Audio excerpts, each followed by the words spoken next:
big day in the NFL today. Obviously, the big news, Le'Veon Moss retired. So we'll talk about that. I'm just kidding. The NFL schedule has been released. You mean he didn't retire?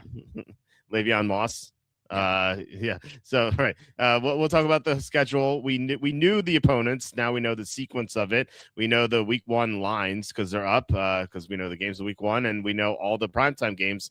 There are a handful of teams that don't even have a primetime game. So we'll discuss that. We'll discuss everything tonight. Before we do, please hit like, subscribe, comment below, share this video. Visit the link in the description for the merch store. As always, I'm wearing something from the merch store. It is our March is Greed Month T-shirt. It is not March anymore, but it's not too late to celebrate it. And if you want to, you can get the shirt here as well as everything else. We have a 15% off sale. Actually, sign up and save 30%, apparently, the pop-up says. But you can get any color of these shirts. You can get these shirts in long sleeve hoodie, women's tank top, and infant onesie. We have mugs. We have our famous apron. We have playing cards, mouse pads, more mugs, baby bibs, baseball caps, and blankets somewhere. 15% off right now. You can go to Amazon, buy me books. The most recent one is Jerks of the College Years, where I made fun of these wonderful people. You can see on the cover, lots of fun to write. I'm sure you guys have fun reading it. And then my first book is The Safety and a Field Goal, which is a top 5 topic book about the NFL. 4-star review, so pretty good there.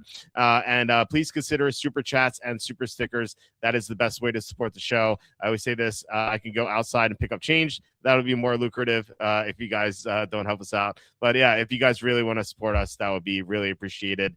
You guys have been a great help in keeping the show going, and any further help would be really appreciated to get over the poverty line. All right, we're joined once again by Andy Iskoe from thelogicalapproach.com. Andy, how are you on this NFL schedule evening? I'm celebrating Christmas.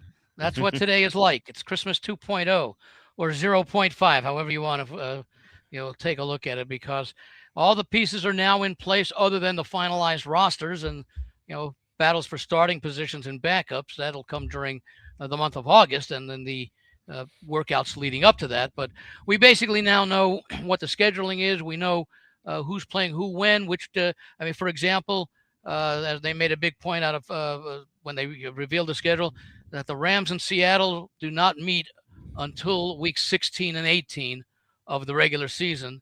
And meanwhile, the Rams and the 49ers kick things off on the first game of the season on the Wednesday before the opening Thursday with their game in Australia, which is being played on Friday. So, or Friday morning or whatever it is, I think it is. But nonetheless, that's a little bit of the intrigue. And we get to do a lot. And, of course, Circa is expected to announce their contest next Tuesday, I believe it is. They are taking their I think they said May 22nd, which is a week from tomorrow, that they will be starting to accept entries, which I believe is a week earlier than usual, because usually it's Memorial Day weekend. But I think Memorial Day weekend is the following. Would be, let's see, 22, 3, 4, 5. No, maybe it is the following. Maybe it is the 25th.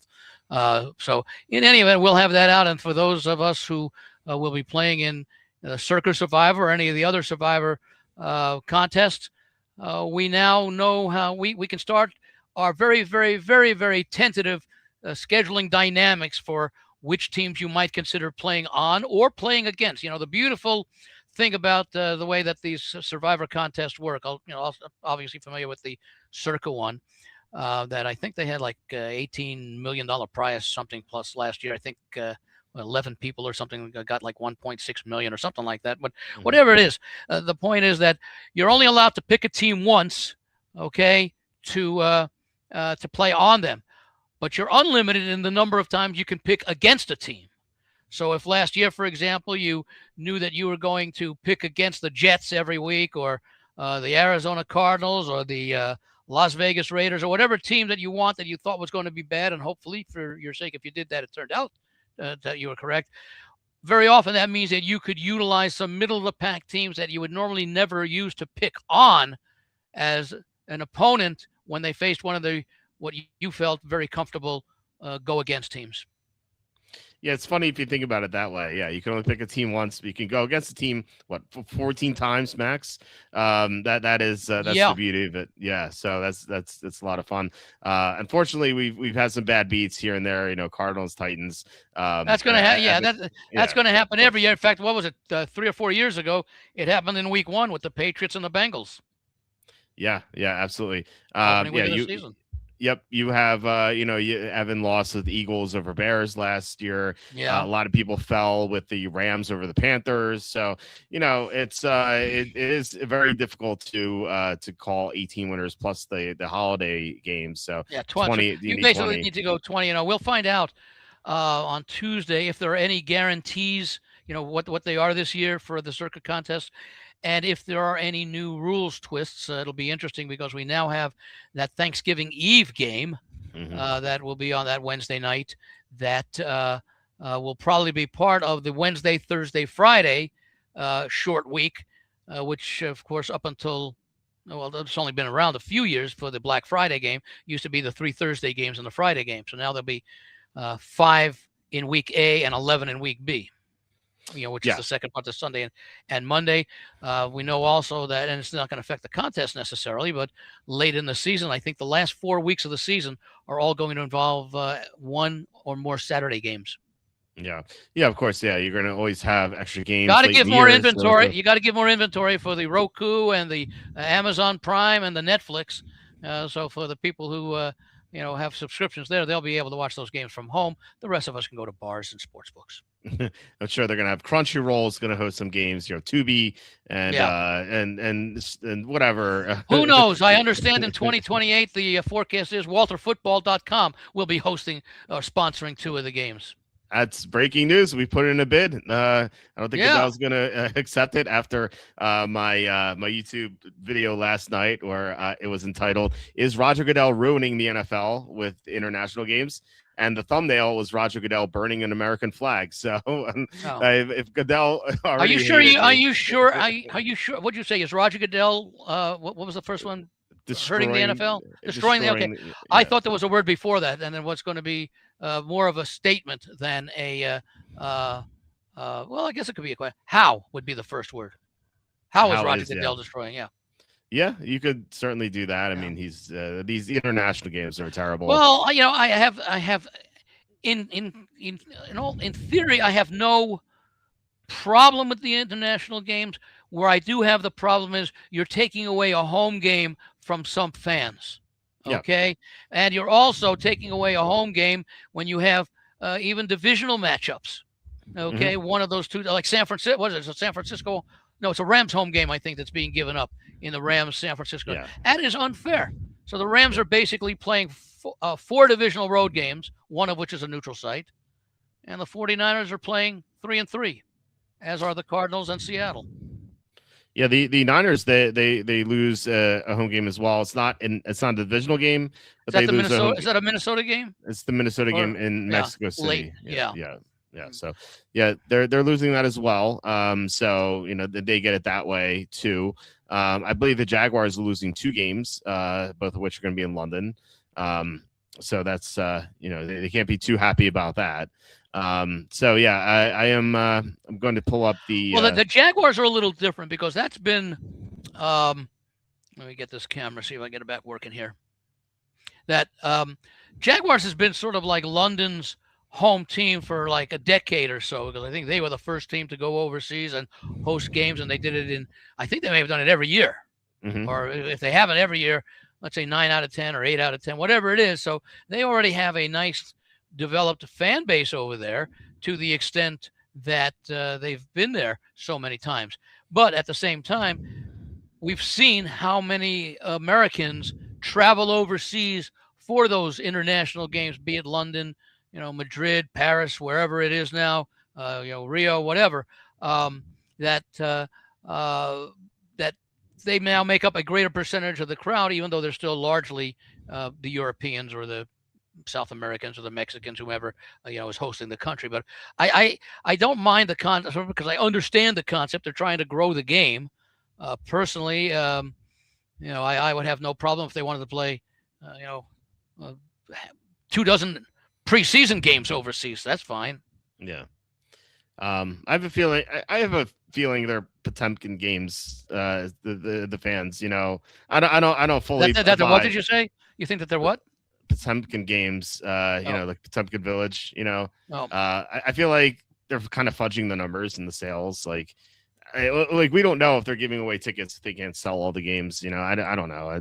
But No, with but the you would think if it was a money losing proposition after a number of years, they would just they would cut back on the number of games, not increase them. well, I don't know. I mean, Goodell is stubborn. He wants this to work. This is his baby. I don't think he would admit that he's losing money here if he's fudging the numbers. Well, I don't know. The owners would let him know they're losing money. Maybe by replacing him.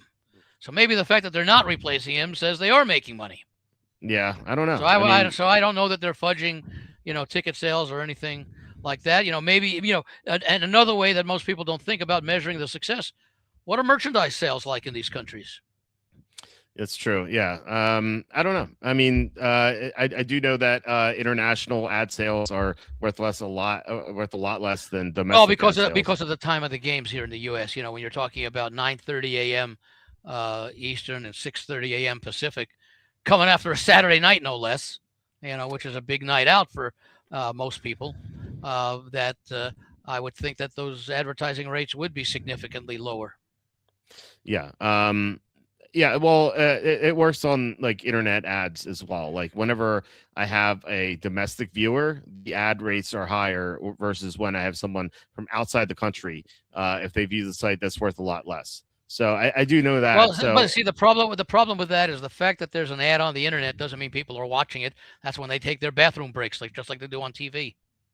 Well, I'm just saying that, like, if they get more international fans and they go to NFL.com, like that's less of ad revenue and whatnot. So, So I pulled up the international games here. The team on the right is the team sacrificing their home game. I mentioned this in my video last night. You mean the team on the right is the team getting screwed? Yes, basically. You don't have to be polite. Yeah, right. So I mentioned this in my video. Like for example, we have Dallas hosting Baltimore, quote unquote. If you're a Cowboy fan and you're looking forward to seeing Lamar Jackson, he's going to visit Dallas once every 7 or 8 years, depending on how these teams finish. I think it's once every 8 years. Yeah, because you face them once every 4 years, and normally, I believe this is correct, that it's a home and away. So in years 1, 2, 3, 4, you get them. You get those teams at home. The various divisions and all that. It's always 2 and 2. Yeah. In other words, like you might get the Dallas and Washington, maybe the homes in the first time Lamar Jackson faces them, and Dallas and Washington would be the road teams.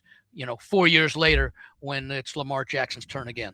It used to be 1 in 8 years concisely, but now with the 17th game. Yeah. Right. So if they happen to be playing this division and they happen to be the same place in the schedule in the standings, then they theoretically could face each other more than once. Yeah, right. But it's not going to be that often. So Lamar Jackson might visit Dallas 2 times in his career, maybe 3 times. Yeah. And if you're a Cowboy fan, you're not going to be able to see that because you lose that home game. You get Washington, Indianapolis, not very exciting. I don't think. Depending on Daniel Jones's health, the Eagles Jaguars should be a good game. This Houston Jaguars game though is very noteworthy because you get the Jaguars with the body clock advantage. And that's one thing I was gonna bring up. That they will certainly have an advantage, and that'll probably be reflected in the line. We just don't know how much. I wonder how much Trevor Lawrence's haircut is now going to be reflected. I don't know if you saw that this evening. I did not. There was the Jaguar. These teams put out like their own little videos of their schedule, and so they had one of Trevor Lawrence getting a haircut. Oh wow! And they showed him in the barber shop, and they showed the barber taking off all the locks and everything. You saw the hair falling on the floor. As the scroll beneath it showed, schedule for week 8 for the Jags, week 9 for the Jags, and at the very end he gets up and he has like a businessman's haircut. He goes, nice. And I've been waiting so long to get this haircut. Wow! I thought that was clever. Yeah, maybe that'll put him over the top, but we don't know how much the line will be reflected on that. But yes, there will be a significant advantage for the Jaguars having had an entire week. Now, where they may have a disadvantage, and I did not check it, but maybe you made note of it. When do the Jags have their bye week? Would it be the week after they return home after that second straight game in London, or might they have opted for somewhere else? It's a good question, and they did opt to have the bye week after the London duo game. That's the smart thing to do. Yeah. We've seen what was it, Atlanta last year when they took Indianapolis to overtime, and then they came home and played the next week, and one, yeah. they got destroyed. Yeah. So yeah, it's smart to take the bye week after overseas. So Yeah. the point I want to bring up though is that like Houston could be really screwed here if the AFC South comes down to this game. Houston is at a big disadvantage because Jacksonville has the body clock edge here. So it's kind of they're the road team, but they get screwed here as opposed to the home team. And we did get a good point here. I would say, by the way, I think that somewhat balances out because it is a home game for the Jags as opposed to as opposed to a true road game for Houston. Yeah. Kim McVie will bring up a good point. Jacksonville may want the 2 games in London because they are renovating the stadium and only have 40,000 seats available. So they'll finally be able to sold out. Are these 2 home games or is it 1 and 1? They're both home games. The team on the right is the team. Okay. Yeah. So as long as the pool, I just hope that Jacksonville, and I don't know what Jacksonville did because of I don't know what their stadium seats. Let's say it seats 70,000 and they only got 40,000 seats available during renovation, unless there's a bigger stadium nearby that they can utilize in the same time. Within let's say a 50-100 mile radius that they would have it. I hope that the Jacksonville fans only pay the price for 7 home games and not 9. You would hope so. You would hope the owners wouldn't screw them like that. But I made the joke already. I'll say it again. Well, they'll finally sell out the stadium, so that's fine. Yeah. But yeah. Well, based on last year, you'd think they're going to sell it out this year anyway. I would hope Jacksonville so. Did last year. Yeah. There's a lot of enthusiasm down there, especially when you take a look at Tennessee. They made some nice changes, but they're still in the. I don't know if they could say rebuilding, although I guess, with the success they did have under Vrabel for so many years, even though it's been down a few years, that, could you really say it's a rebuilding as opposed to building? Because they really started over with Cam Ward and all that. And we don't know about Indianapolis other than they, well, of course, last year you had the Daniel Jones injury, but that's 2 years in a row. They had a nice quick start and faded over the second half. And you have to wonder if Houston is still going to be a formidable team. The pressure on C.J. Stroud. He's got to be feeling the pressure this year. Who's the backup, by the way, in Houston right now? I believe it's still Davis Mills. Okay. The Davis Mills, you mean, who should have taken over in the playoff games this past year? We thought he would. That's why there wasn't a line at halftime for a while. Yeah. But, I mean, that Jacksonville, and I think when we did our thing a few weeks ago, I still think Houston had a better favorite, I think maybe for winning the division or winning the conference than did the Jags. Yeah, I believe that's true. And this will help. This will help Jacksonville for sure. Having this game here. Now, of course, Houston could get them at home later or earlier. I'm not sure where that game is, but that is a game. And I've bet the Jaguars every time they've had the second game in a row out there. And I'll be doing it again. 7-1 or 6-1 or something? What, the second consecutive one? I don't think it's been that long. I think it's 3 or 4-0 maybe, or 3-0. I don't think it's been that long. But yeah, they have yet to lose straight up or against the spread in their second game. In the second one. Yeah. So first one they lose all the time because if the NFL wanted to do something really and they you had like 2 really bad divisional fan bases, you could have, let's say let me take let's say Jets and Dolphins. They play back-to-back weeks in London. One is the home team, one is the road team. 2 weeks back to back. Well, that way there wouldn't be a disadvantage for either team. That's true. Yeah. I can't argue that. So I do not like one bit the idea of taking a divisional game away from a home team against a divisional opponent. I couldn't agree more. That is totally unfair. Yeah, I couldn't agree more. And the Houston Jacksonville game is at least one example. I don't know if there are others here. Well, San Francisco and the Rams. Yes, right. Yeah, the Rams Rams lose that home game. And every other game is non-divisional there. So at least they have that. And I would almost like to see, although there's a certain attraction for interconference, that I would almost make it interconference games. Yeah, so that makes because again, that's like the one of the later tiebreakers. In the case of ties, you look to division record, you look to conference record, you look to conference, common games and all that. So you would like that interconference games, which are lower down the scale, to be the ones that a team can quote unquote afford a loss internationally. Yeah, 5 of these 9 games are interconference, so there's at least that. So you would expect that number to be less if it was random. So maybe they did have that in mind. I would prefer them, and I agree. I would prefer them all to be non-conference games. Yeah. So, but yeah, there are 9 games. And is anything else stand out to you here? I mean, there are a couple of good matchups. Ravens, Cowboys, Patriots, Lions. Theoretically good matchups, but you never know. These teams don't play at their top. At their peak level in international games, sometimes they just feel like the exhibition third games, game, the Rio de Janeiro game. Was that Ravens and Cowboys? Yeah, week 3. That's a good one. Obviously, San Francisco and the Rams to kick it off. Mm-hmm. The London game, don't know. I mean, we don't know about Indianapolis. Washington figures to be improved. Yeah. What is that? Is that what, Eagles and Jags? Yeah. That could be an interesting game. Yeah, that could be. Well, I still the best. Still, I think San Francisco Rams, at least so far.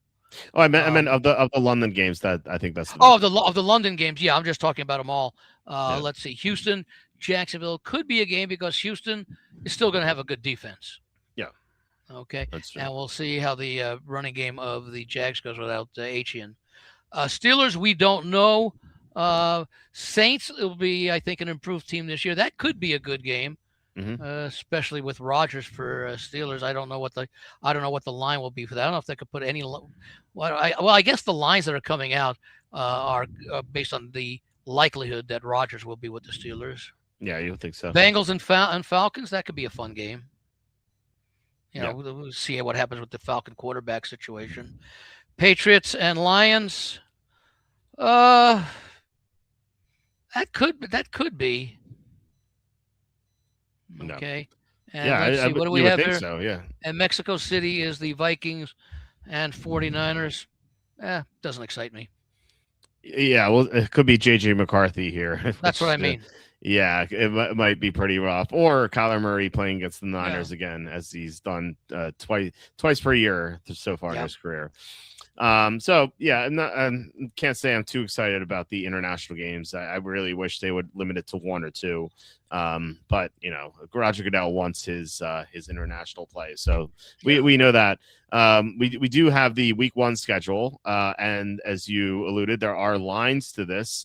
I don't know if we have lines to every game, but I don't know if you wanted to look at. Let's see. I am looking at. Let me see where I have them here.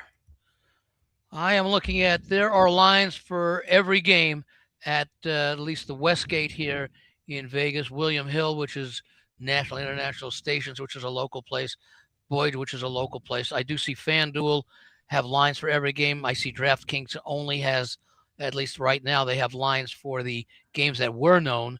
The Patriots, Seattle, the Wednesday game, the 49ers, and the Rams, which is the Thursday game. They do not have the Sunday night game up there. Neither does FanDuel, I guess, which is the Cowboys and Giants. Yeah. And the other one that DraftKings does not have is the Monday night game, Denver at KC.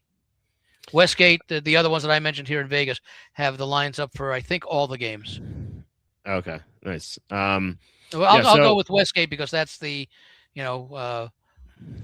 Circa doesn't have theirs up yet. They'll probably put them up tomorrow. So I'll go with Westgate right now. Right now, they are still running their books. I don't know when Caesars takes over that operation, but they expect it to be before the start of the season. But right now, Westgate is still managing their own books. I forgot about that. Yeah, that's certainly a change. Convenient too, because it was like one fewer sports book you'd have to visit. Yeah. For me, yeah. Well, yeah, I still don't know. I still think Westgate, I believe, will perhaps still see. They made the announcement a little bit interestingly.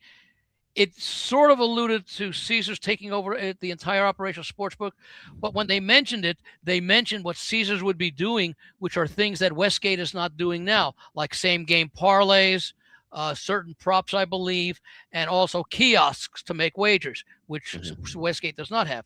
but they did not say anything about the contest. They did not say any other than the contests are going to continue, but they didn't say will Westgate be running it. It's still everything is still going to be Westgate Superbook, but certain aspects of it will be handled by Caesars. So I don't know if that's going to do everything. I'm trying to find out. We probably won't know until especially even about the contest until probably early to mid June, which is normally when they start announcing those things, and then they start actually taking application signups July 1st. But I'll probably get down there in the next couple of weeks anyway for some other things. So I'll see what I can find out over there. But as far as the numbers now go, I believe that unless there is a change, let's say August 15th or whatever, and Caesars takes over and they're going to run the entire sports book, then whatever lines Westgate has up at the time will still be honored for those people who betted. I think that's a gaming commission thing there. Right. And in fact, gaming commission still has to approve the agreement between Westgate and Caesars. But for the meantime, the Westgate numbers are going to be represented, and I imagine that Circa and the other ones that haven't put them up yet will do so tomorrow. Okay. Yeah. All right. So, well, maybe it's the last time I'll have to go to Westgate to get a certain number. So it's so easy. In Vegas, you go to I like going to Caesars. You get Caesars and you walk to the Bellagio, which is MGM, yep. And then what else? You walk to Harrah's, which is William Hill, across the street.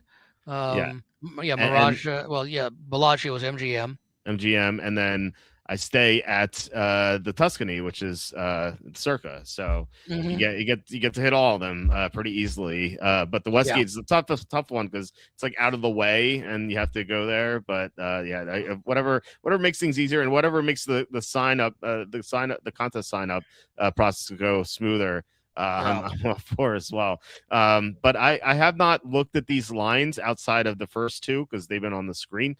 I actually saw the Seahawks line earlier. I saw 4. Now I see 4.5 on FanDuel. Yeah. I don't know if you wanted to look through the week 1 lines. We can give some early thoughts, and probably based largely on where we think line movement may occur between now and then. Yeah, I think obviously you don't know about injuries, but I think this line would go up if anything. I mean, like I said, it was 4 and that's 4.5. Well, I'm showing that it opened at 4.5. Oh, interesting. Okay. And it is 4. Like Westgate opened 4.5, still 4.5. William Hill opened 4.5, still 4.5. Let me see where stations open because I don't have that tab up. They opened 4.5. Yeah. I only saw 4 from some guy who posted on X, so that could have been wrong. That's where I saw it. But 4.5, I think this line could go up. Seattle, the defending champions, the Patriots. They could always have another scandal with Vrabel, which could be put people bearish on the Patriots. This is defending champions usually do well in their first game. It didn't work well for the Eagles last year, but I mean, the Seahawks dominated the Patriots in the Super Bowl. I don't see why it would be so much different this time. So I'm inclined to take Seattle here. Well, we don't know. We don't know, the absence of Walker, what that could mean. And we don't know about the protection for Drake May. We don't know how A.J. Brown is going to fit in with the Patriots. There's a lot of things that, I would think that any sharp money that comes in would probably be on New England. And I could see the public money coming in on Seattle. Yeah, well, I'll be with the public if that's the case. Anytime you have the better conference team playing a home game at night, that's a big disadvantage for the East Coast team with the circadian rhythms. Not in week 1. I don't know. I mean, we had the Jets Niners a couple years ago was a blowout in the Niners' favor, and the Niners didn't have. That's one game. That's one game. I know, but what I'm saying, it's still, keep in mind also there's you have that week off, so maybe the teams get in there a little bit earlier. Yeah, maybe instead of getting in on Friday and Saturday, maybe they get there on Thursday. Yeah, possibly. Yeah, it's still I don't know. And I think when the Niners blew out the Jets, they were a much better team. Yeah, I would say so. But the Niners didn't have McCaffrey and whatnot. They were still the much better team. They were. Well, that was the down year for them, though. It turned out to be, yes. But yeah. The start of that scene. Yeah. So yeah, Jets started down and finished down.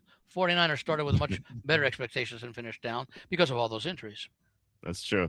The Jets, they won their. I think they believe they won their next two games. I think, if I remember correctly, because Yeah. they beat Tennessee and then they beat the Patriots. So they were 2-1. So with their only Yeah. loss being at San Francisco.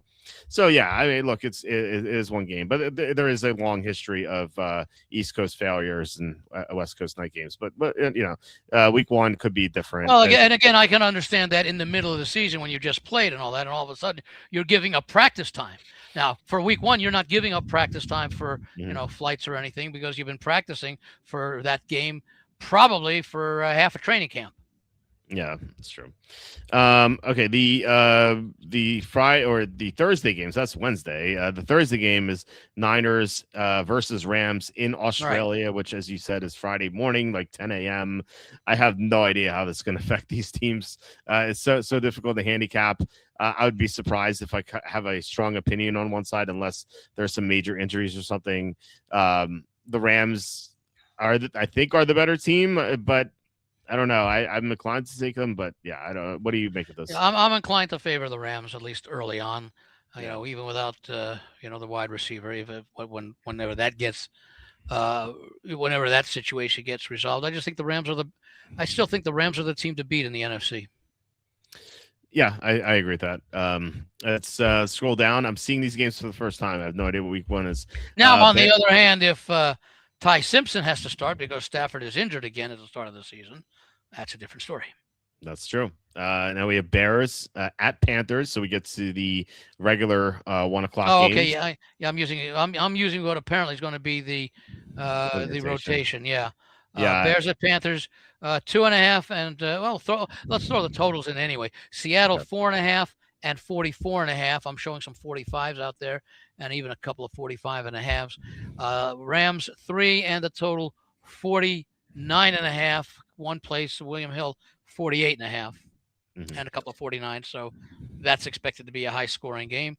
How that will be in week one in a strange location at 11. What is it? It's body time is going to be what I think 10:30 or 11:30 a.m.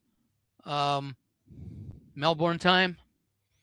That might be a lower scoring game just because of that working against them. Maybe. I have no idea how this is going to play out. It's the first time we've seen this, so I don't know. But anyway, I would tend to think that the defense, because they don't have to think as much, they just have to react. That their timing, that the timing of the offenses.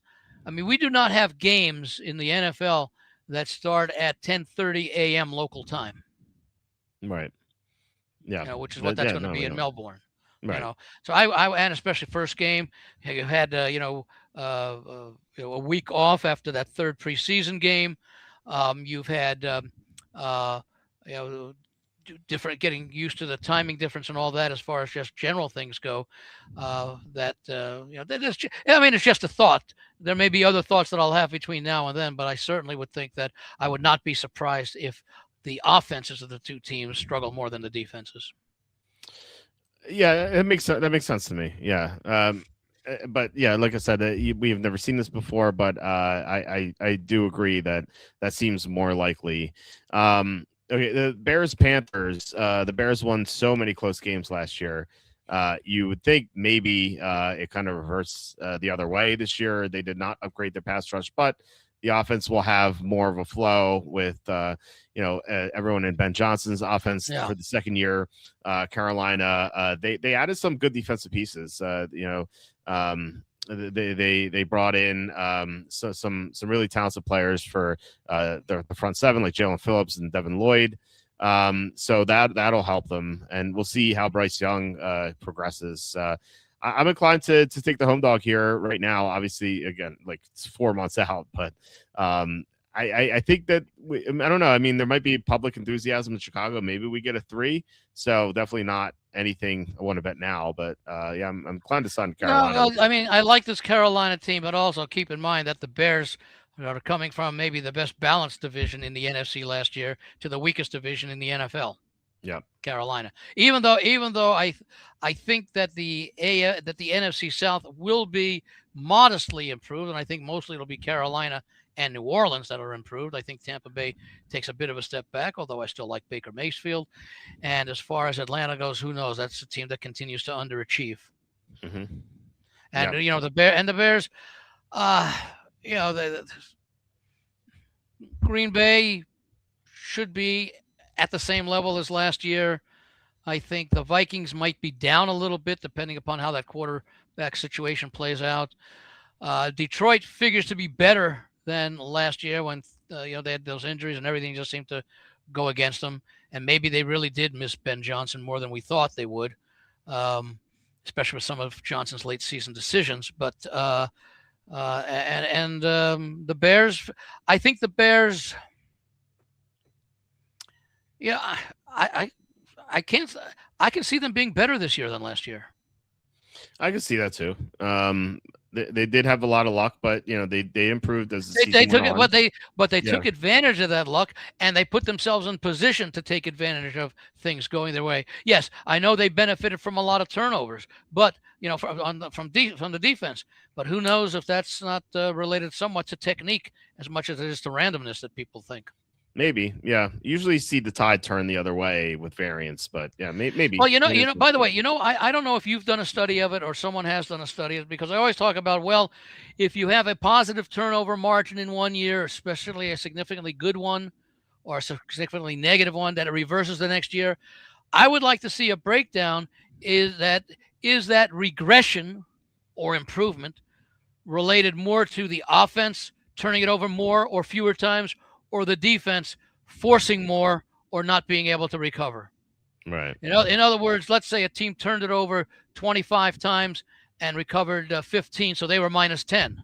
Okay, Mm-hmm. and then so they were minus 10, and now the defense recovers 25, and the offense turned it over 20. So now that they're instead of minus 10, they're minus 5. Instead of they were playing plus 15, they're plus 5 because the offense turned it over more, and the defense still played at the same level relatively as the year before. So I think that might be something that might be worth researching and knowing in the case of and you may want to define maybe a variance of plus 10 or plus 12 from one year, like from minus 6 to plus 6, or minus 2 to plus 10 or something like that. That would be interesting, because when I do my handicapping, I place much more importance on turnovers lost as opposed to turnovers recovered.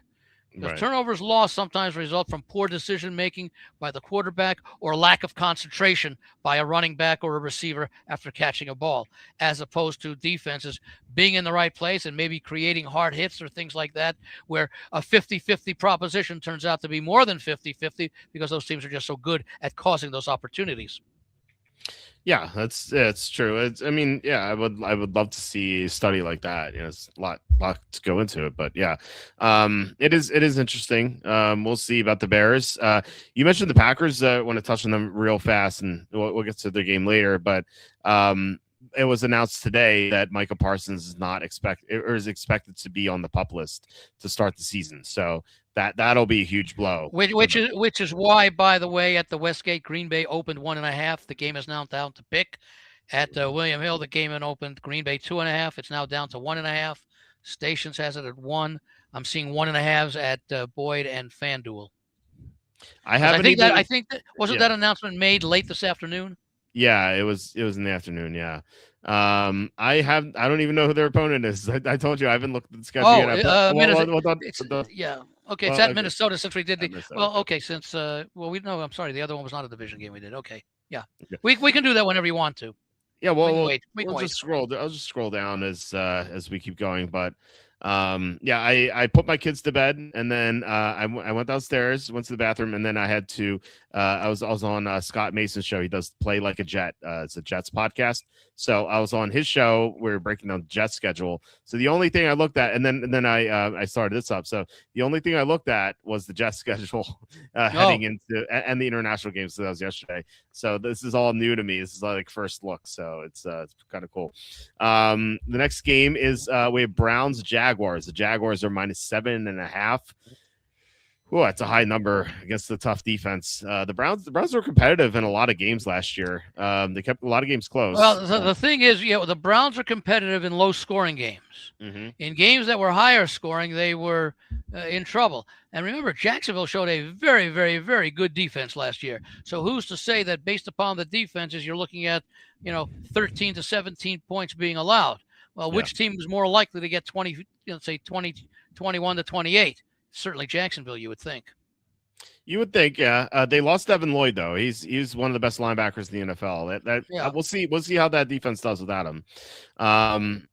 Yeah, right now I would think about the points with Cleveland, but it's not something I'm dying to bet. But see, I think Jacksonville comes out this year with a sense that they're the team to beat in their division. They enjoyed a lot of success last year, and it took a while for a lot of the public and a lot of us included to buy into the Jaguars. Yeah, towards the end of the season, I was on them almost every week. Yeah, I bet them to win the Super Bowl, and I was heartbroken by that result of Week 1, or the playoffs of Week 1, where they lost to the Bills in the last seconds. Felt like whoever won that game would have a good chance of going the distance. Yeah, the Bills got screwed in Denver. We saw Jacksonville go to Denver and absolutely destroy the Broncos. Yeah. So that was a great team to close out the year. But yeah, we'll see. Week 1's wonky. These teams aren't fully in rhythm yet, and you got a good defense. Week 1 is the one that's eliminated from your database by the end of September. Yes, by week 4, I'm not looking at week 1. Win, lose, or push. Right after week 4, I'm not looking at week 1 anymore. It's it's once again, for those of you who think I'm crazy, the Raiders went into New England and beat the Patriots. Yeah. How is that like how is that possible? By the way, let me ask you something. Do you use a rolling average to the extent that, let's say, after 4 games you drop off week 1, after the next game, do you drop off week 2, or this is only something that you do for week 1 and everything else remains in the database as far as going back and evaluating? Not right away. I don't eliminate week 2 right away. It's like usually I like to have like 5 or 6 games in my in my pool, and then maybe by like week 7 I eliminate week 2. But I try to get rid of week 1 as soon as possible, because there's just so many fluky results, and can't really trust what you see week 1, because it's these teams don't play in the preseason anymore. It's basically a preseason for them. Well, the other question that I would follow that up with is let's say it's the end of October. Let's say it's around Halloween, and you go back and you take a look at week 1. And you find out that of the 16 games that were played, 10 of them, the teams performed following week 1 the way they did in week 1. And so that week 1 was not necessarily an indication of how these teams would play going forward. And maybe in the other 4 to 6 games, the team we saw in week 1 is no longer that team. Yeah. I mean, that's certainly, it could be possible, sure. Yeah, so in other words, in some cases, you might be justified in eliminating week 1. But, as you and I have talked about, every team's going to have, let's say, 3 really good games that are much better than they suggest, 3 really bad games that are much worse than they suggest, and then the other 10 or 11 games are going to be representative and relatively close to their average game. The thing we don't know is, and we won't know at the time, week 1 might be that aberrational game for their best or their worst. Or it might be one of the 10 or 11 games that, that's pretty much what they showed, in weeks 2, 4, 5, 7, 9, and 11. Yeah, sure. Yeah, I mean, look, anything's possible. But we do know that with the teams not playing in the preseason anymore, like this is their tune-up game, for the most part. So I don't know. I just have trouble believing what I'm seeing in week 1, and then that's why I want to get rid of week 1 as soon as possible. Bagley saying week 3 always has extremely mispriced lines because some 1-on-1 teams are clearly much better than the others, but they're valued as equal. That's true. Yeah, I mean, there's nuance to records, obviously, even much beyond week 3. I always say that Bill Parcells quote, "You are what your record is." may be fine if you're playing for a team, but if you're handicapping a game, it is. I love that quote because so many people are fooled by records and they just get so obsessed, like, oh, this team is 11-2, they must be great. Well, maybe they won 7 close games that they really should have lost 5 of them, and but see, let me interrupt you for a moment though. Yeah. But what if the team that won those 5 games that they should have lost has displayed an ability to win the games that are supposedly toss-up games? There's something to be said for that. Some teams know how to win, some teams don't know how to close out games. Yeah, and then repeat year after year. Yeah. There's nuance. There's nuance to everything. Yeah. But a classic example was the 2022 Vikings, who were 13-4. Yeah, and they won all the one-score games. Yeah, but at the end of the year, they weren't covering anything. So if you were paying attention to how they actually played, you were betting the Colts at Minnesota, and the Colts they lost that game, but they covered, and that was the game they blew. I happen to like, as we get towards mid and late season, I love to bet on teams with losing records that have been playing well. Yeah, and betting against teams with winning records that have not played well. Yeah, that's exactly what I'm saying. Maybe a perfect example, and of course, there's a reason for it, was Indianapolis last year. Yep, that's exactly true. Yeah, you see it all the time, and you really have to pay attention to it because when I do my power rankings, and I never had Denver above 9th last year. I had Denver high, but the one that I think that you and I disagreed on was Seattle from the start of the year. No, I thought you were on Seattle. I was on Seattle and the Rams very early, but Seattle especially. Yeah, you were on Seattle before anyone I know. But I did not take too long to get on Seattle. I don't know. Maybe we're thinking someone else, but no, I didn't really doubt Seattle. We did have arguments about Denver though. I called them the paper tiger defense. I didn't never believed in them. Yeah, I mean, and they made it to the AFC Championship, but like, how many points did they give up in the AFC Championship to lose? 10. Yeah, but remember what Trevor Lawrence did to them. That's one game. That's one game. The Giants did the same thing and found a way to lose.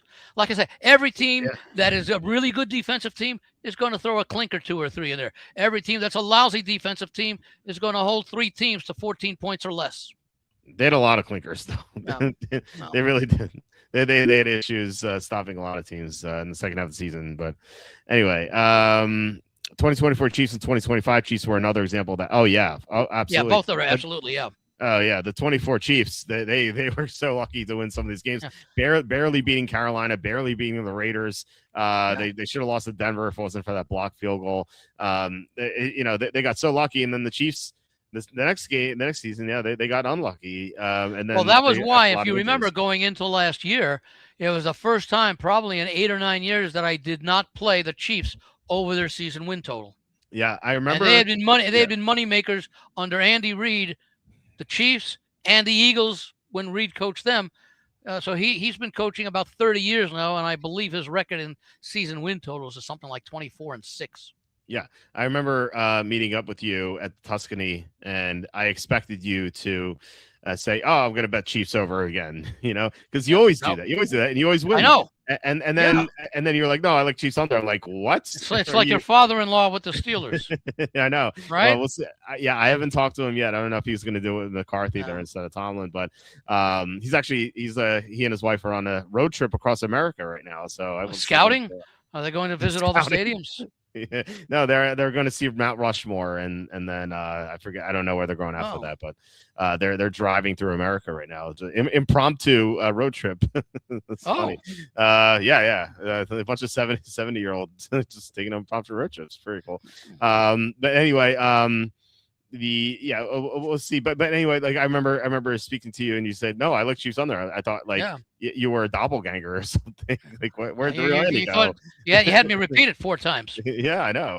Slowly. But you were right. You were right. I mean, you were right on the money. Well, part of it was exactly what the previous comment was. You could see in 2024 they were getting away and struggling more to win games than they had the previous few seasons. And a lot of it, again, and I maintain it still not as, to the same degree because they missed the playoffs last year, but playing what 7, 8 years in a row of winning division titles and playing 1, 2, 3, or occasionally a fourth playoff game. That adds up to almost a season and a half in about a 6-year period that they're playing more than just regular season games, and sometimes that toll takes an advantage. I mean, yeah, there were some fundamental issues as far as roster construction goes, but it's also just the fact that those bodies had taken 1.5 times more seasonal hits over an extended period of time, and it figured to show itself. Now last year, there were more issues, and of course they had injuries and that, but I think they come in this year because they didn't have to play those extra playoff games a little bit fresher. But then again, they're now even a year older, and we don't know about Mahomes, although if anyone can be ready to play at the start of the season, it's Mahomes with his recuperative ability and his workout intensity and all that, his devotion and dedication. But there are some issues with the Chiefs, but we'll talk about them at some point also when we look at their schedules, whether it be today or next week. Yeah, they lost their entire secondary. I mean, that's got to be an issue. I changed my mind. I like the Jaguars here. I'm not going to take the Browns week 1. What am I doing? Oh, in week 1? Okay. We're back to that one. Let me see where that was. I just stared at the game. I'm not taking the Browns here with a new coach in week 1. No way. And who's the quarterback? Is it going to be Shador? Is it going to be Watson? Is it going to matter? Could be Taylor Green, maybe. I don't know. It won't matter. These guys suck. Well, the thing is, Monken comes in with an offensive background, correct? Yeah, that's true. But and the strength is defense. First time head coach in week 1, usually a bad thing. Yeah. And the weather is. Hey, we saw what Vrabel his first year. Well, that was his first year with New England last year. Mm-hmm. Yeah, but Monken's first year as an NFL head coach. Yeah, weather could be a factor here. I mean, hot and humid in Jacksonville. Browns wearing dark jerseys, so it could be an issue. The record in one-score games decreased from 11-0 to 1-10. Yeah, it's quite the change there. Was that what you were talking about? Minnesota? The Chiefs. Oh, okay. I thought you were talking about the 22 Vikings. Yeah. Because I know they did change the following year. Yeah, they did. All right. Well, the next game is Atlanta, Pittsburgh. This was a week 1 matchup 2 years ago, I believe. But in Atlanta, if I remember correctly, everyone loved Atlanta, and Pittsburgh went in there and won by like 2 or something. Yeah, I had Pittsburgh on my week 1 card. So I think I remember that one. Yeah, well, Pittsburgh is opened 1.5, is now 2.5. Total is 42.5. Did I give Jacksonville was 7.5, and that line to discourage under players 40.5. Here we have coaches for the first time. Stefanski, I mean they've been coaches before. Stefanski first time with Atlanta, McCarthy first time Pittsburgh. We don't know if Rodgers is going to be the quarterback. We assume. By the way, you may have this as I think of it. How did McCarthy do his first game in Dallas? Oh, because that's a similar situation to now. An experienced head coach going to a new team. I will look that up. He was hired by the Cowboys in 2020. That's weird then, because that was also the COVID season. Right. Yeah. Which it's hard to hard to gauge stuff from that, but the Cowboys and they didn't have a preseason that year. Their week 1 game was in LA versus the Rams, and they lost 20-17. So I assume they didn't cover this. I assume they covered the spread there. Well, I would think that in any event, a 20-17 game is not all that much of a negative. I mean, if it was 27-10, that would be a little different. 20-17 is a competitive game. Yeah, especially against the Rams. Yeah, on the road. Yeah. So, was that the year the Rams were in the Super Bowl? That previous January of 2020, the 2019 season. No, that was Chiefs. The Chiefs Niners. They were in Miami. The overtime game. Okay. No. The Chiefs Niners. No, that was the first Chiefs Niners Super Bowl with Garoppolo. Okay. Let me see. I've got it here. Yeah. It was. I remember it was Miami. It was the last time Charlie Campbell and I hung out in person. We were down in Miami, and then my wife actually flew in for the Super Bowl, and she's I thought we were all gonna watch the games, and my wife's like, oh, I'm going to bed. I'm like, the game's Yeah, just that was starting. the one that the Niners blew the fourth Yeah, yeah. quarter lead. Yeah. Garoppolo is terrible Yeah. in the fourth quarter. Yeah, my wife's like, I'm going to bed. I'm like, don't you want to watch the Super Bowl? She's like, no. She just went to bed. She's like, Okay, I so just this want was to be in Miami the week. 2020. Okay, 2020. McCarthy at the Rams lost 17-20, and they were. It looks like they were actually -2 against the Rams They were at LA. favored. Yeah. Well, they were coming off. Let me see. 2019, they were coming off an 8-8 season. Yeah, that's what it's showing though. Let me see what the Rams were coming off. Was that the year Mayfield took over at the end? Maybe. No, I thought that was much more recent. I thought. Yeah. No, Goff was still quarterback there. I believe that was Goff's final year. Yeah, that's weird because the Rams were coming off a 9-7 season. Yeah. In 2019, although the Cowboys 8-8, so maybe was that the year that Stafford they made the trade? Was that Stafford's first year?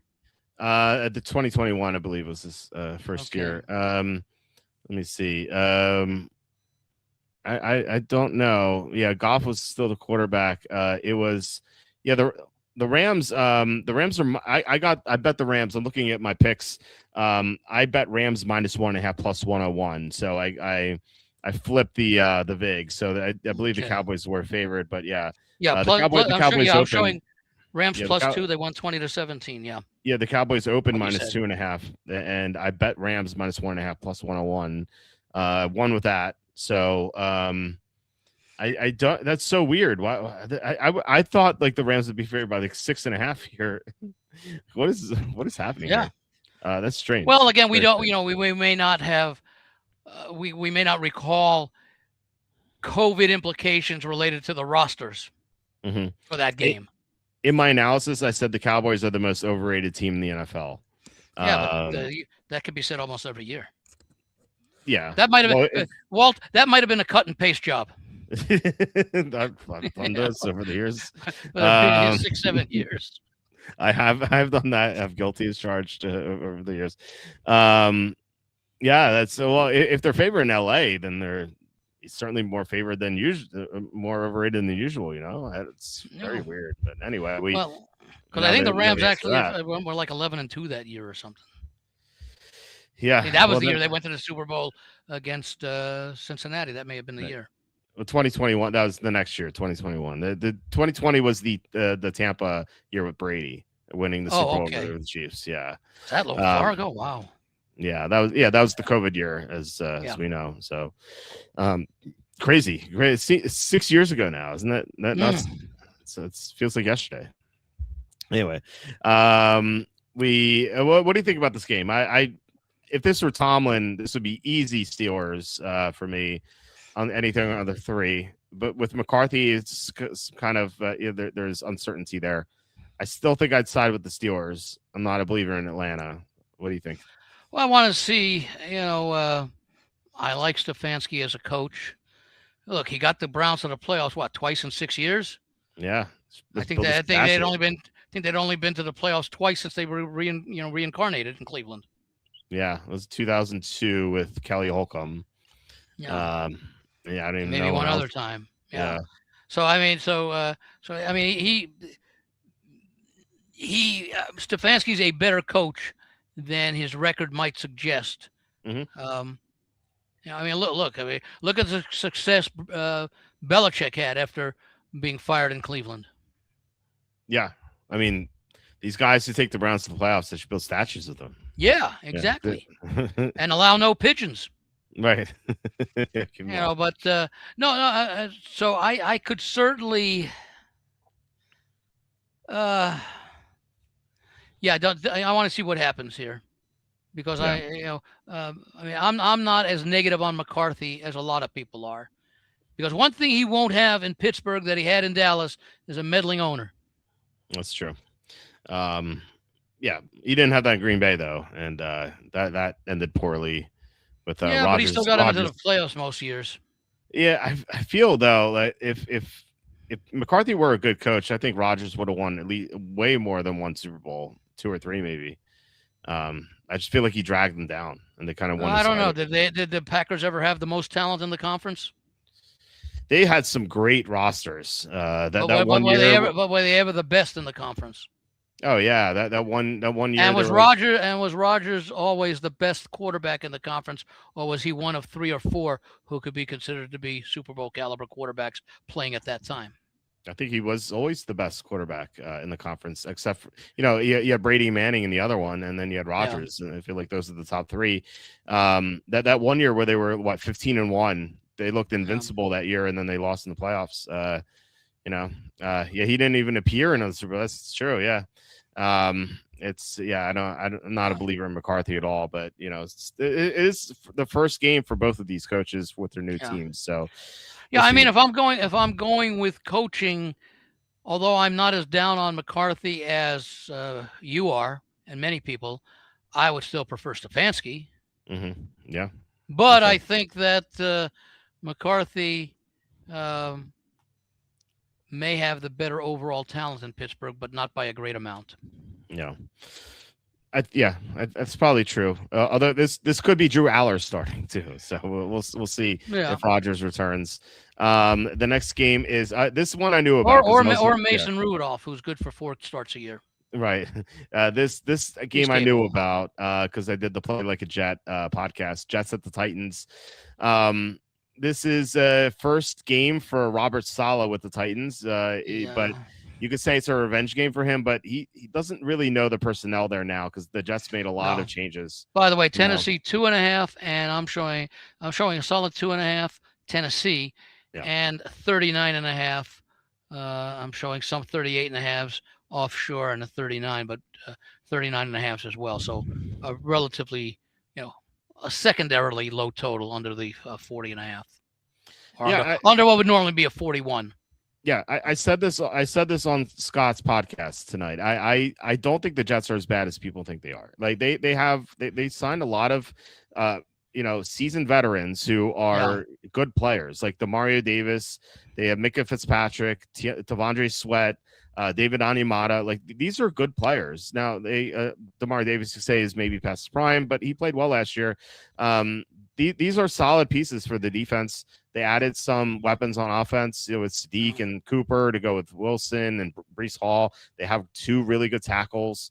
I'm obviously not a fan of Geno Smith, and I think the interior blocking could be suspect. But this is a team that I don't think is that bad. And Tennessee is usually one of the worst teams in the NFL, and maybe Cam Ward takes a step forward. But I think the Jets are better than the Titans. So. Andy popped off. I'm inclined to take the Jets here, on the road. I wish we were getting +3, but I like the Jets here. As I said, the Jets. I think I projected the Jets to get like on the Play Like a Jet podcast. I think I projected the Jets to get like 6 wins or something, 5, 6, maybe 7 wins. Here's Andy. Yeah, Andy's back. I said I'm inclined to take the Jets here. What do you think about this game? My first thought comes looking at the under. I think right now I think to start the season, both defenses will be the strength of these 2 teams. Yeah. Well, at least for the Jets. I'm not sure about the Titans defense, but the Jets defense will be stronger. Aaron Glenn's got to do a better job coaching the defense this year than last year. Right? So the Jets I wish we were getting. I don't think the Jets have that great of an offense at this point. Right. Whether it be Geno Smith or whoever they call upon, but he's got the experience, and I think it'll take some time, especially with the new additions around him, to go up against it. I think Tennessee is decent enough defensively to contain the Jets' offense in week 1.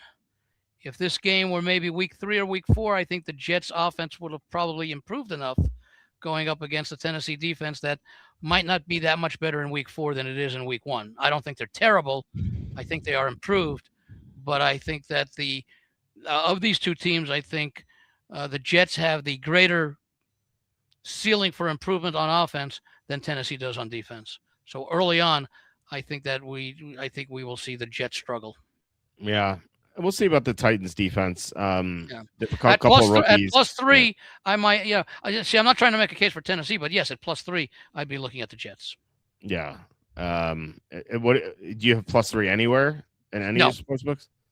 no. Okay, okay. Well, Yeah, let me just check because there are like 100 sports books on here, and I'm only looking at about 20 of them. yeah. But I Um, think let me see here. Hold on a second. Tennessee, two While and a you half, look it two up, and a half. Yeah.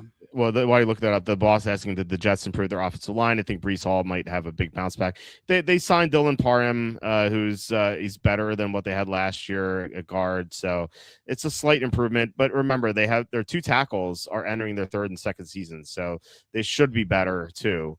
And their center is young. Their center, they've sorry, Joe Tippmann's playing guard now, so they signed Josh Myers. Tippmann's playing guard. Tippmann's also young, so they have three young offensive linemen who could improve. So yeah, I think Brees Hall could have a good year. Andy, I said when you were off for a second, I think I had the Jets at 5 or 6 wins this year on the Play Like a Jet podcast. Do you think that's I haven't looked at their. I don't recall their schedule. I mean, as far as who they play and everything. Yeah. I'll have to go also check back and see what I thought about them. If either of us thought there was going to be much of a play there, but I would say probably 5 or 6 wins would be their ceiling right now. Okay. Yeah, and it depends also what happens in week 18 because they play the Bills week 18. The Bills could rest their starters, so that could be a win, which you'd have to look at if you were playing their win total. Where's that game at? It's in Buffalo. Oh, okay. Yeah, but if it's the backups for the Bills, it doesn't really matter. What's the next game? Redskins Eagles. Eagles are -4.5. Actually learned that the Eagles will be hosting the Redskins at my dentist's office. The dental assistant there is a girl. She's pretty cool. All she does, she talks to me about the Eagles when I come in. And it's always a great conversation. And she pulled up on Facebook. She's like, the Eagles are playing the Redskins week 1. I'm like, okay. So yeah, we know this now. Yeah. I'm showing 4.5 across the board with a total of 47.5. Yeah, this is the rematch of the NFC Championship. The Redskins were bad last year, but Daniels was always hurt. Their defense stunk. They got Sonny Styles. They got a couple of other defensive pieces. Should be better. So you think there's a rematch of the championship game from 2 years ago, isn't it? Yeah, that's what I'm saying. Yeah. Okay. Yeah, NFC, the NFC Championship. Yeah, I don't know. I don't know what to make of this one. I have to do more soul searching here. I don't know. I think I'm inclined to take Washington, but I have to think about it. What do you think? Can't really have an opinion now. I want to see, how Daniel looks during preseason. He should be fully recovered. We may not play in the preseason. It's well, I mean, in training camp, right? The workouts and whatever. That's true. Is he showing any ill effects?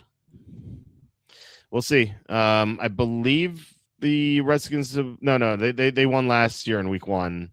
They beat the Giants, I think, and then they lost Daniels' first week 1 game, which is against the Buccaneers. But yeah, I don't know how much that shows us. No, look, I want to see also what the Eagles look like with the receiver situation.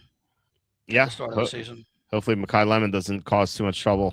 Yeah, that's gonna be so much fun. For those of you who missed the Antonio Brown days, this is because I don't know really what to expect out of either team. I mean, I thought the Eagles were more of a disappointment last year. Oh yeah, they were coming off, so I don't think they did not play at the level of offense that they had the year before. I think they were very tentative. They were reluctant to do a lot of the passing game with Hurts. So I want to see what happened. And again, remember that was partly due to the change in offensive coordinators. Yeah, they really miss Kellen Moore. Absolutely. Yeah. All right, next game. And they made a change after last year, correct? Yeah. Yeah. And who's the offensive coordinator now? Is the Sean Mannion. Is the okay. So who was with who was he with? Seattle last year or Packers? Packers. I'm So sorry. Okay, yeah. it was with someone last year that Mhm. that had a decent offense. Yeah, so maybe Mannion is more like Kellen Moore. Where did Could Mannion be. go? Did he go to Oregon State? He did, yeah. Okay, and Kellen Moore went to Boise State. Boise State. So Yeah, the so the Pacific Northwest guys. and quarterbacks. Yeah, Yeah, yeah. yeah. Should be better. I mean, he's unproven, but if I had to guess, I think he'd do a good job. So we'll see. He's unproven. Where as what? As an offense coordinator, What was he with the Packers last year? the Just quarterback's coach. quarterbacks Yeah. coach. Yeah. hmm So we'll see. We'll see how that shakes out. The next game is Dolphins Raiders. I had bad intel on this. Someone told me that the Dolphins were favored by 3, and I couldn't get to a sportsbook fast enough. But it is Save your gas money. yeah, it is Raiders by are 3 up to 3.5 at most places. Well, let's see. Man. A couple of places. FanDuel has them at where is it? At 3. Boyd here locally has them at 3. The other places are 3.5 now. Westgate open 3 up to 3.5 total. Just like in that Cleveland game, that 40.5. And right now, I like the Raiders. I like everything they've done this offseason. Yes, and maybe condolences to Tom, who said last week he would bet the farm against the Dolphins week 1 if they were favored. And as soon as I saw Miami -3, I'm like, oh my God, Tom is going to have the bet of his life here. But they were not -3, they were +3, so it's a much more reasonable line. The Dolphins are rebuilding. Like, they're the opposite of the Jets. Like, the Jets signed a bunch of veterans for some reason. Yeah. It's not going to pan out for them as far as making the playoffs. Like, they'll win enough games to miss out on Arch Manning, but the Dolphins, they dumped their entire roster. They have so many young players, it's ridiculous. A whole new team, a new head coach. This is and I know the Raiders have a new head coach, but there is some talent on that Miami team, though. I think it's an upgraded quarterback. Yeah, but and Achane, but like outside of the backfield, where's the talent? We'll see in August. Yeah, I mean, their top receivers are Chris Bell, Caleb Douglas, and Theo Wees Jr. Yeah. Who I don't know. Greg Dulcich is going to be a big factor in their offense. I always like to wait and see, especially when you've got a new coach coming in a situation like this, because sometimes the players that the old coach couldn't do anything with are better players than their performance would indicate. I guess so. It feels like they got rid of so many players though. Yeah. It's just a rebuild. It's all young guys that they're trying to see if they're good for the future. It doesn't seem like they're interested in winning at all. Well, I don't know. I mean, they all start 0-0. Yeah, I mean, this is the owner who wanted to tank, right? And it looks like he's tanking again. So I'm sure he wants Arch Manning, or at the very least Dante Moore.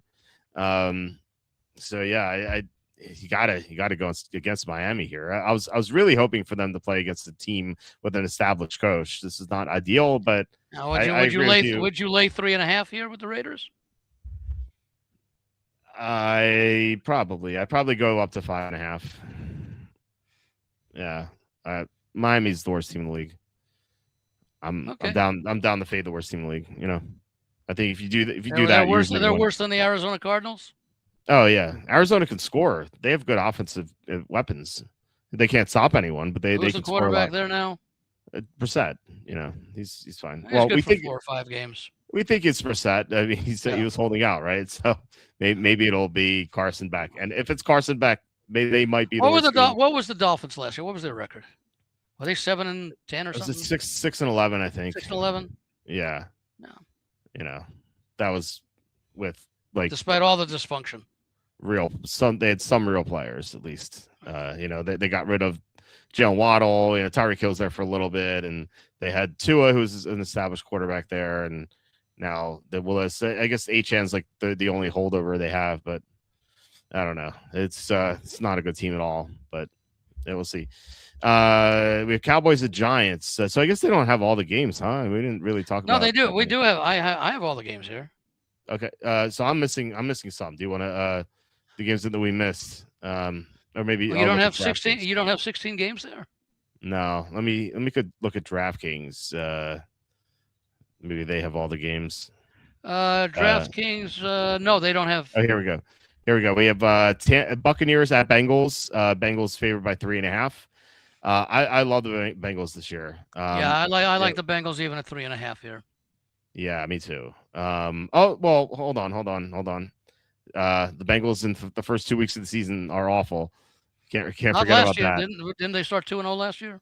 Yeah, they didn't cover the 2 games though, and that's what matters. Well, no, sorry, they covered week 2 because Brian Thomas dropped the ball at the end, but they didn't cover week 1 against Cleveland. Cleveland almost won the game. Remember, Cleveland outgained Cincinnati. I believe Well, it was like 340 to 130 or something, and I that was still against like Rivera played. Cincinnati here because I do not like Tampa Bay this year. Okay, really? Okay, And why not? I like the Bengals. The Bengals finally addressed some of their big needs in the offseason. We'll see what the situation with Burrows. You can never anticipate that he's going to play a full season, but he may get some better protection this year as well. And of course, Okay. he's got some of the league's best receivers. Okay, I do like Cincinnati season long. I don't know. I don't think I like him in this game. I see him at 3.5 at Westgate. I see him at 3 at other places. So Okay. you can get 3 or 3.5. At 3, I'll probably play him. Okay. Yeah, I think I would take Tampa here. I think they could score points, and they could cover the spread. You know, Cincinnati's improved defensively, but they're not good, and they still have to mesh. Well, Tampa Bay wasn't that great defensively last year for the first time in a while. No, they weren't. No. But I think their defense is better than Cincinnati's. Well, we don't know about Cincinnati because they made so many changes. Yeah, they did. Yeah, I know. But they have to mesh at least, so we'll see. I like the overall Cincinnati. I think Cincinnati wins the North.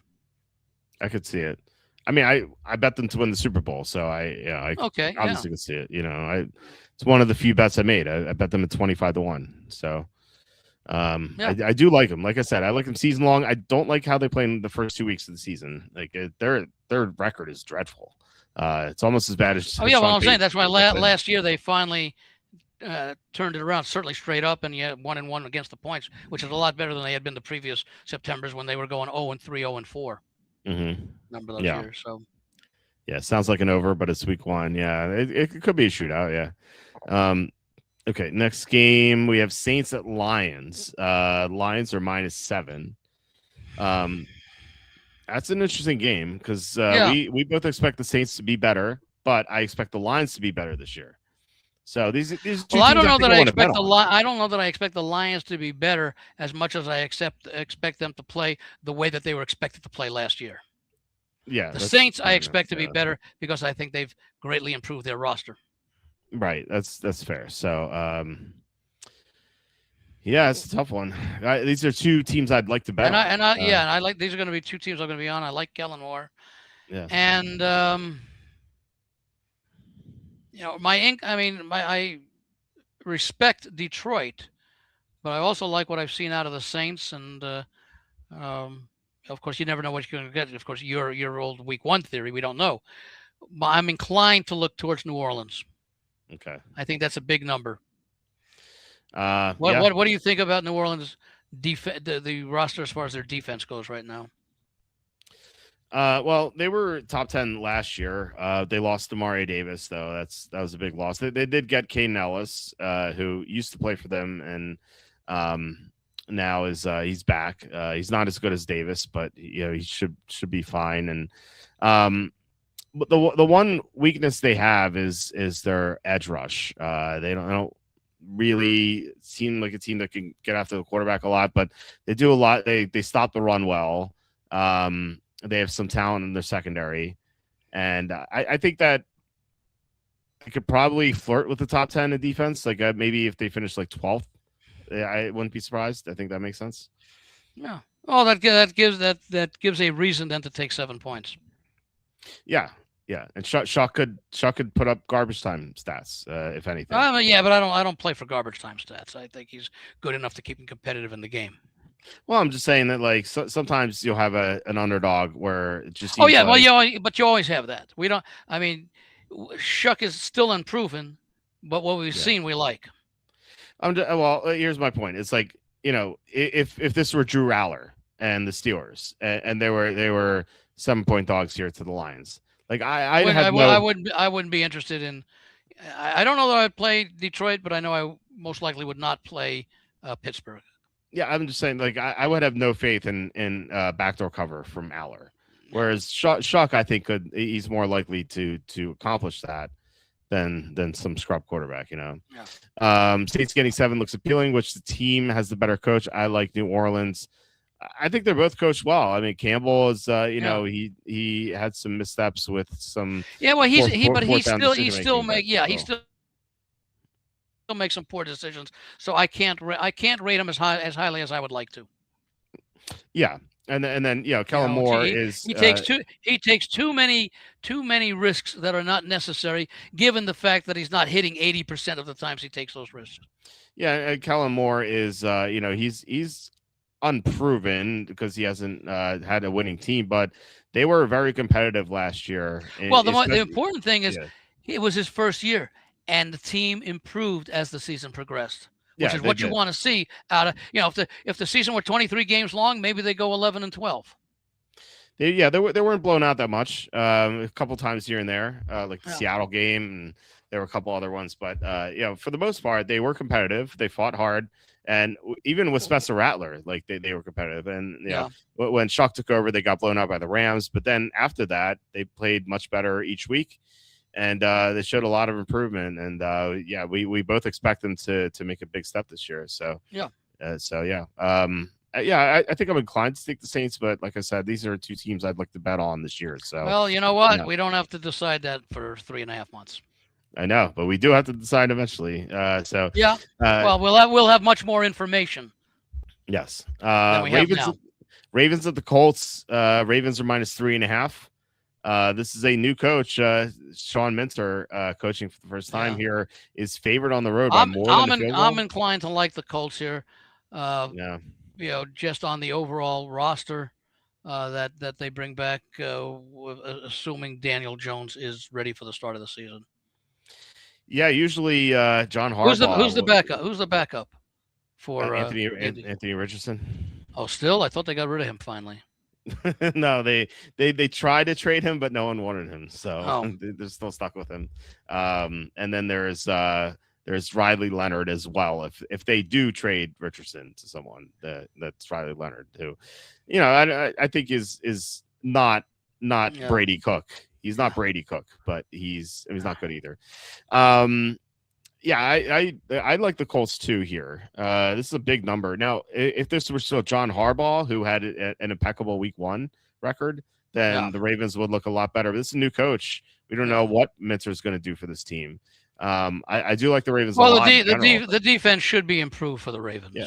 Oh yeah, for sure. Because that was they were not very good last year, which was uncharacteristic of the Ravens under Harbaugh. Yeah.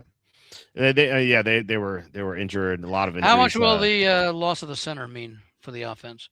It's not with the Raiders. It's huge. Linderbaum, one of the best centers in the league, and losing a center, I think that's something that people don't really factor into a lot. It's kind of like the story I told you with like some of my friends, or when I told them I didn't like the Eagles that year, they're like, because the coordinators, like, who cares about coordinators? I feel like people treat centers the same way. If I had Ravens fans friends, they're like, oh, how the Ravens gonna do this year? Like, well, they lost Linderbaum, and they're like, center, who cares? It's a big deal. A center is such an important position, and he's a quarterback of the offensive line. Yeah, it's a huge loss, and it's not like if they got like an average replacement, I could be like, okay, maybe they'll be okay, but their replacement is an undrafted player from 2 years ago, Corey Bullock. Yeah. I don't know how he's going to do it. I don't. And you have again another head coach making his debut. Exactly. Laying points and laying more than a field goal. Yeah, the Colts look great here. Yeah. That might be one that I might want to play early, as a matter of fact, because I'm seeing 3.5s and 4s, so I can see this number going down to 3. Yeah, I can see that too. Up to 4.5. I can see that too. Yeah, it'll be Andy. Just mark it down for the super contest for me right now. Okay. just hopefully both. Well, it'll be for me too. Yeah. Yeah, Ravens a new coach. Any comments about betting on or against teams with new coaches? Yeah. Um, Generally, teams with new coaches and new quarterbacks, they're like 25% against the spread in week one. It's so Yeah, we don't bad. have that here though.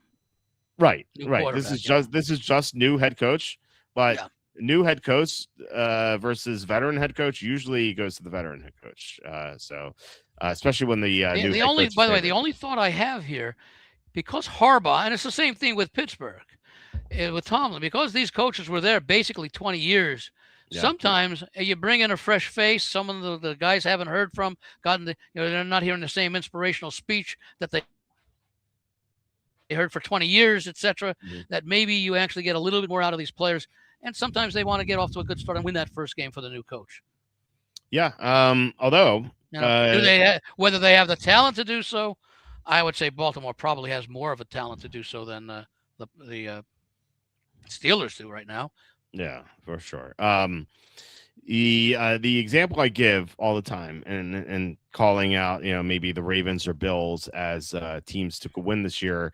I said when with the Buccaneers with Tony Dungy were a very good team, never a great team because they could never make it past the second round of the playoffs. They did Right. once, and then they never made it to the Super Bowl.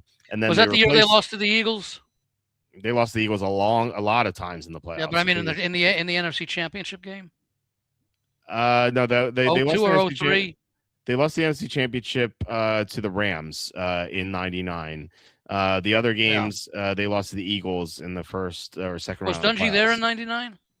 Yeah. You got replaced after the 01 season, and then John That's Gruden. the one by Gruden. Yeah, John Gruden took over in 02. And so that's what I point out in this example for the Ravens and the Bills. They could never get over the hump. So maybe a new coach could do that. Maybe Mincer or Brady could be the next John Gruden for them. But here's this noteworthy: John Gruden lost his first game with Tampa in 02. He lost to the Saints, who didn't even make the playoffs. So it just goes to show that Gruden has had a lot of coaching experience with the Raiders. He comes in with a new team and loses. Well, again, it's one data point. I mean, I could point out, we could both point out guys where they won the first game and it turned out to be a lousy season. So I mean, I mean, nothing is going to be 100% or even 90%. Once you start increasing the data size. So I would not use the fact that Minter, for example, is a first-time head coach as a reason to play against the Ravens, unless there are many other reasons why I like the other side. Then a first-year head coach is probably a negative. In addition to other negatives that would support, the opposing team. In this case, I guess would be the Colts. Well, it's usually, it's usually negative to be a head coach in the first game. A new head coach in the first game. That's usually it's. Yeah. I'd like to see. I'd like to see the numbers of that because, and again, there's perception versus reality, and the perception that you bring us makes sense. That you would think they would struggle in the first game. Mm-hmm. I always like to know what the numbers are. Yeah. Because there are many things that make logic, that make sense that turn out to be incorrect. Yeah. But the reasoning is there, that this and that, they all fall into place. But why are the results so different? Why? Or maybe we would find out that if you go back to 1990, that first-year head coaches opening on the road and favored are 3-23 or something like that. Then I feel more comfortable using that as a handicapping factor. Now, if you find out that they're 12-14, that's not not significant. Yeah, that's certainly true. I don't have the exact numbers, but I have found that over the years that more often than not they lose, but I don't have the exact data point for you. Maybe that'll be a project to do over the summer. Well, it'd be worthwhile because you would find out either that it's like the old thought that West teams struggle when they have to play on the East Coast in the early game. Yeah, everybody, it makes sense. Anymore. It wasn't true for like 10 years. Yeah, but it always made sense, and there was a period of time where it did show that, but it was a very short period of time. Mm-hmm. And so things that we think make sense, some are, some aren't. Whereas I'd like to know the ones that are. It's more important for me to know the ones that aren't because that means I'm going against the trend. In other words, if Yeah. everyone says, well, first year head coaches struggle, or first season head coaches struggle in their opening game, and we find out that the record, even if they're that they're horrible, and we find out that the record is 15-15, basically 500, well then that's not a factor that I'm going to use, but I know the public will use it because they're being told that. So Right. maybe there's a little bit of an extra value of a point or two in going with that head coach as opposed to, especially on the road. Yeah. Yeah, it's Yeah, certainly true. yeah. Yeah. So It's always a matter of context. yeah. Yeah, like I said, I'll look at it. We have plenty of time. It's only May 15th, so we have. So And by the way, there are several ways to break that down. First time head coaches like a Minter, first time head coaches with a new team like a Vrabel or a McCarthy, and how first years with teams have done in succeeding stops, like you mentioned Gruden. But but hopefully there's more than just one sample in that. No, but we already know McCarthy was another one who failed in that first game when he went to Dallas. Yeah, lots of examples of that. I wish ChatGPT or Grok or whatever were reliable and I could just ask it and they would give me the answer. But unfortunately, they're not. So we'll have to do it by hand. Nor is Gemini, the one that I use all the time. Yeah, I don't know. They have all these data centers that are destroying the environment and and the legitimacy of AI.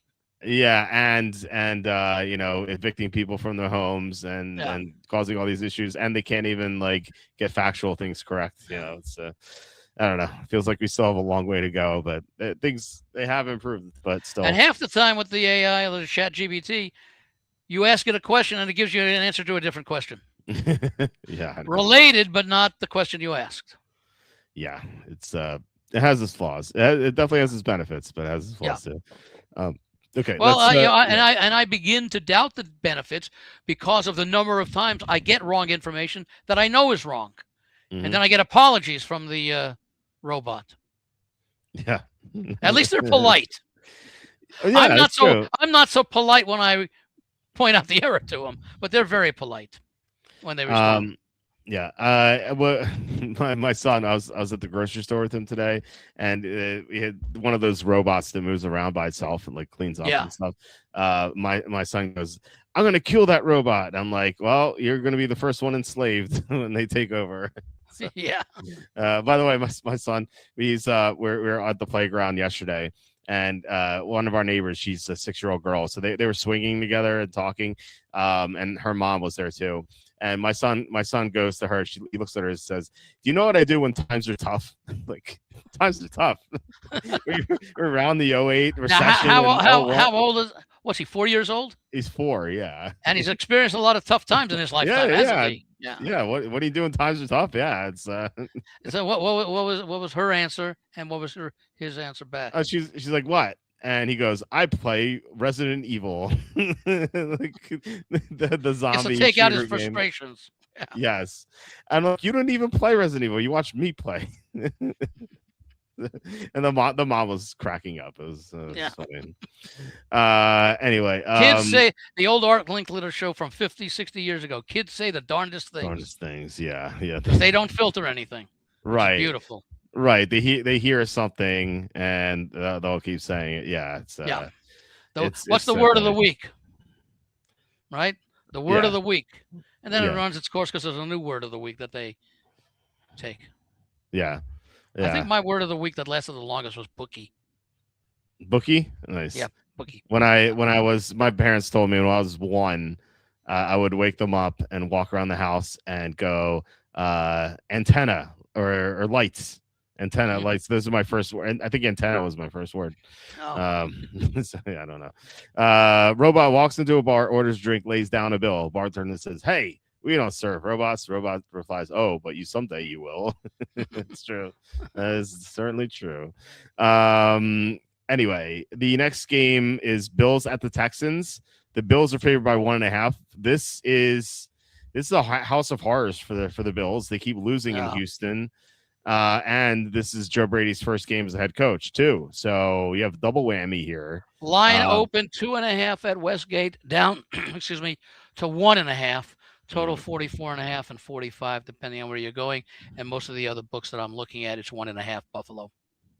Yeah, I would expect the line to keep moving to Houston. I think Houston will be favored eventually. I don't know. So, I don't know. I don't know. Well, maybe I don't know. I feel like the sharp money would be on Houston if anything, and I don't know. I mean, I I don't know. There's With this early line move, I'm inclined to like Buffalo. Really? Okay. Yeah. Why is that? They're the better team.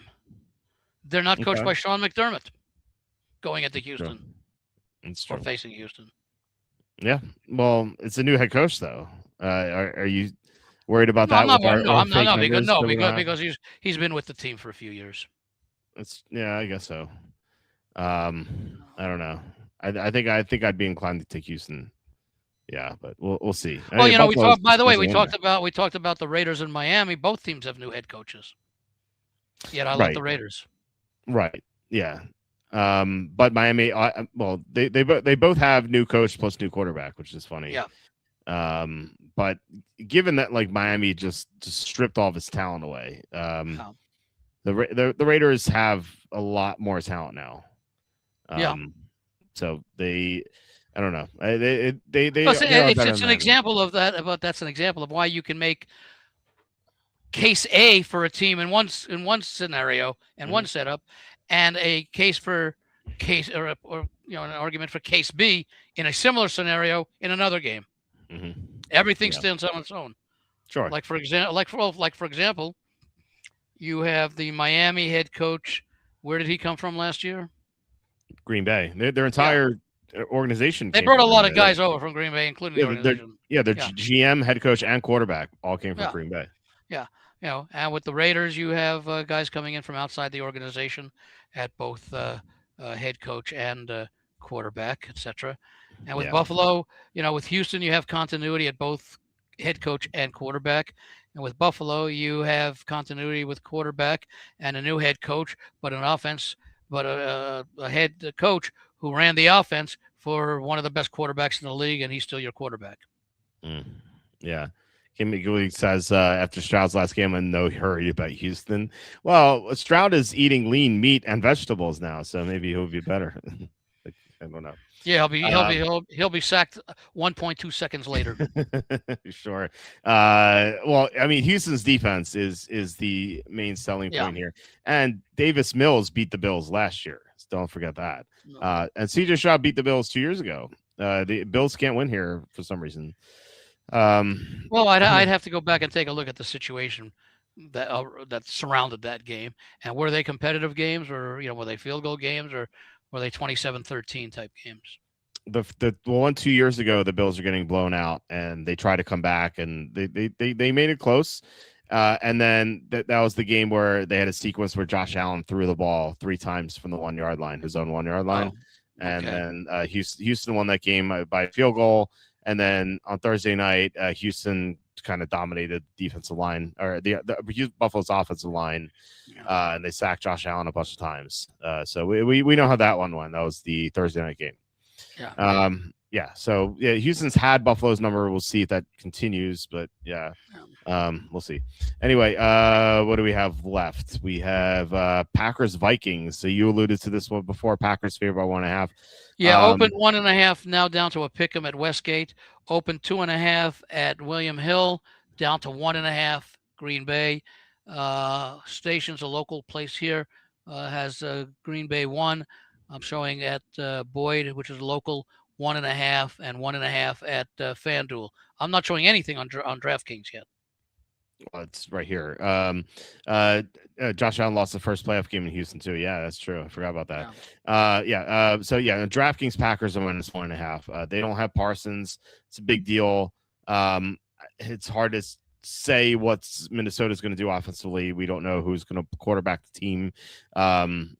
Maybe McCarthy wins the job. Maybe Murray does. I don't know. I'm not excited for either team. Before we had Lions and Saints as 2 bet on teams. These are for me. They're 2 bet against teams. I don't know if I'm so much of a bet against on Green Bay. I probably am more so on Minnesota because of the quarterback. Well, I still like this Green Bay team. at least until Parsons comes back. They're a bet Well, even against without Ryan. Parsons, I mean, he's one player on the defense. They get to replace him. Obviously, not with a guy as good as Parsons. Nobody's going to do that. But this is still a team. They've got some depth.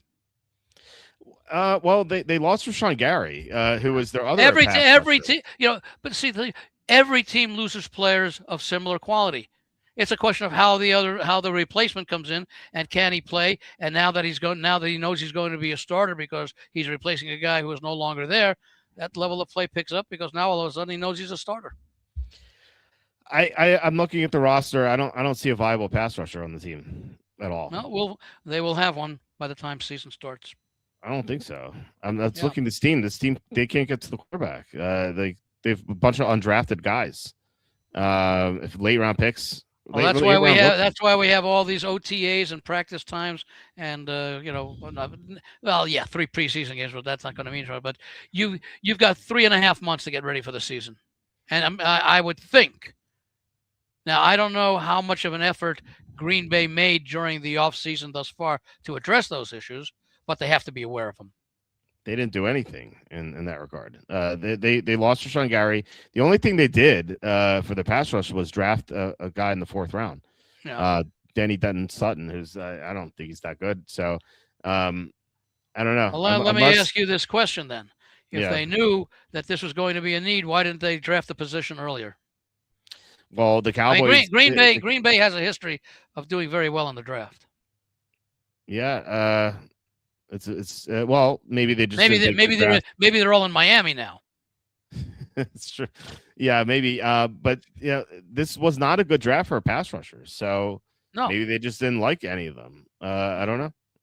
Except for Danny Dennis Sutton for some reason in the 4th round. He's fine. It was a fine pick. Like, I don't know. Maybe he does something for them. But like the Parsons thing is a big deal. But it wouldn't be as big of a deal if they still had Rashawn Gary. And so losing Gary is a huge deal because they don't have Parsons. So it's kind of intertwined that way.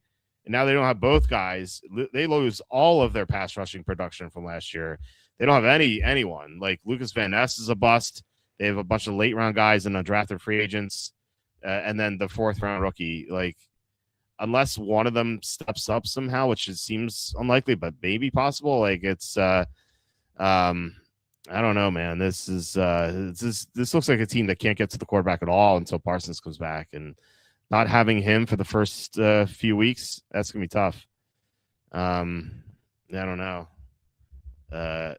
So I don't know. We'll see. It could be in Andy's. I'm looking to play right now, and it's probably not a game I'm going to end up playing in week 1. I can't see why anything that happens between now and week 1, even a significant injury, would get me interested in this game.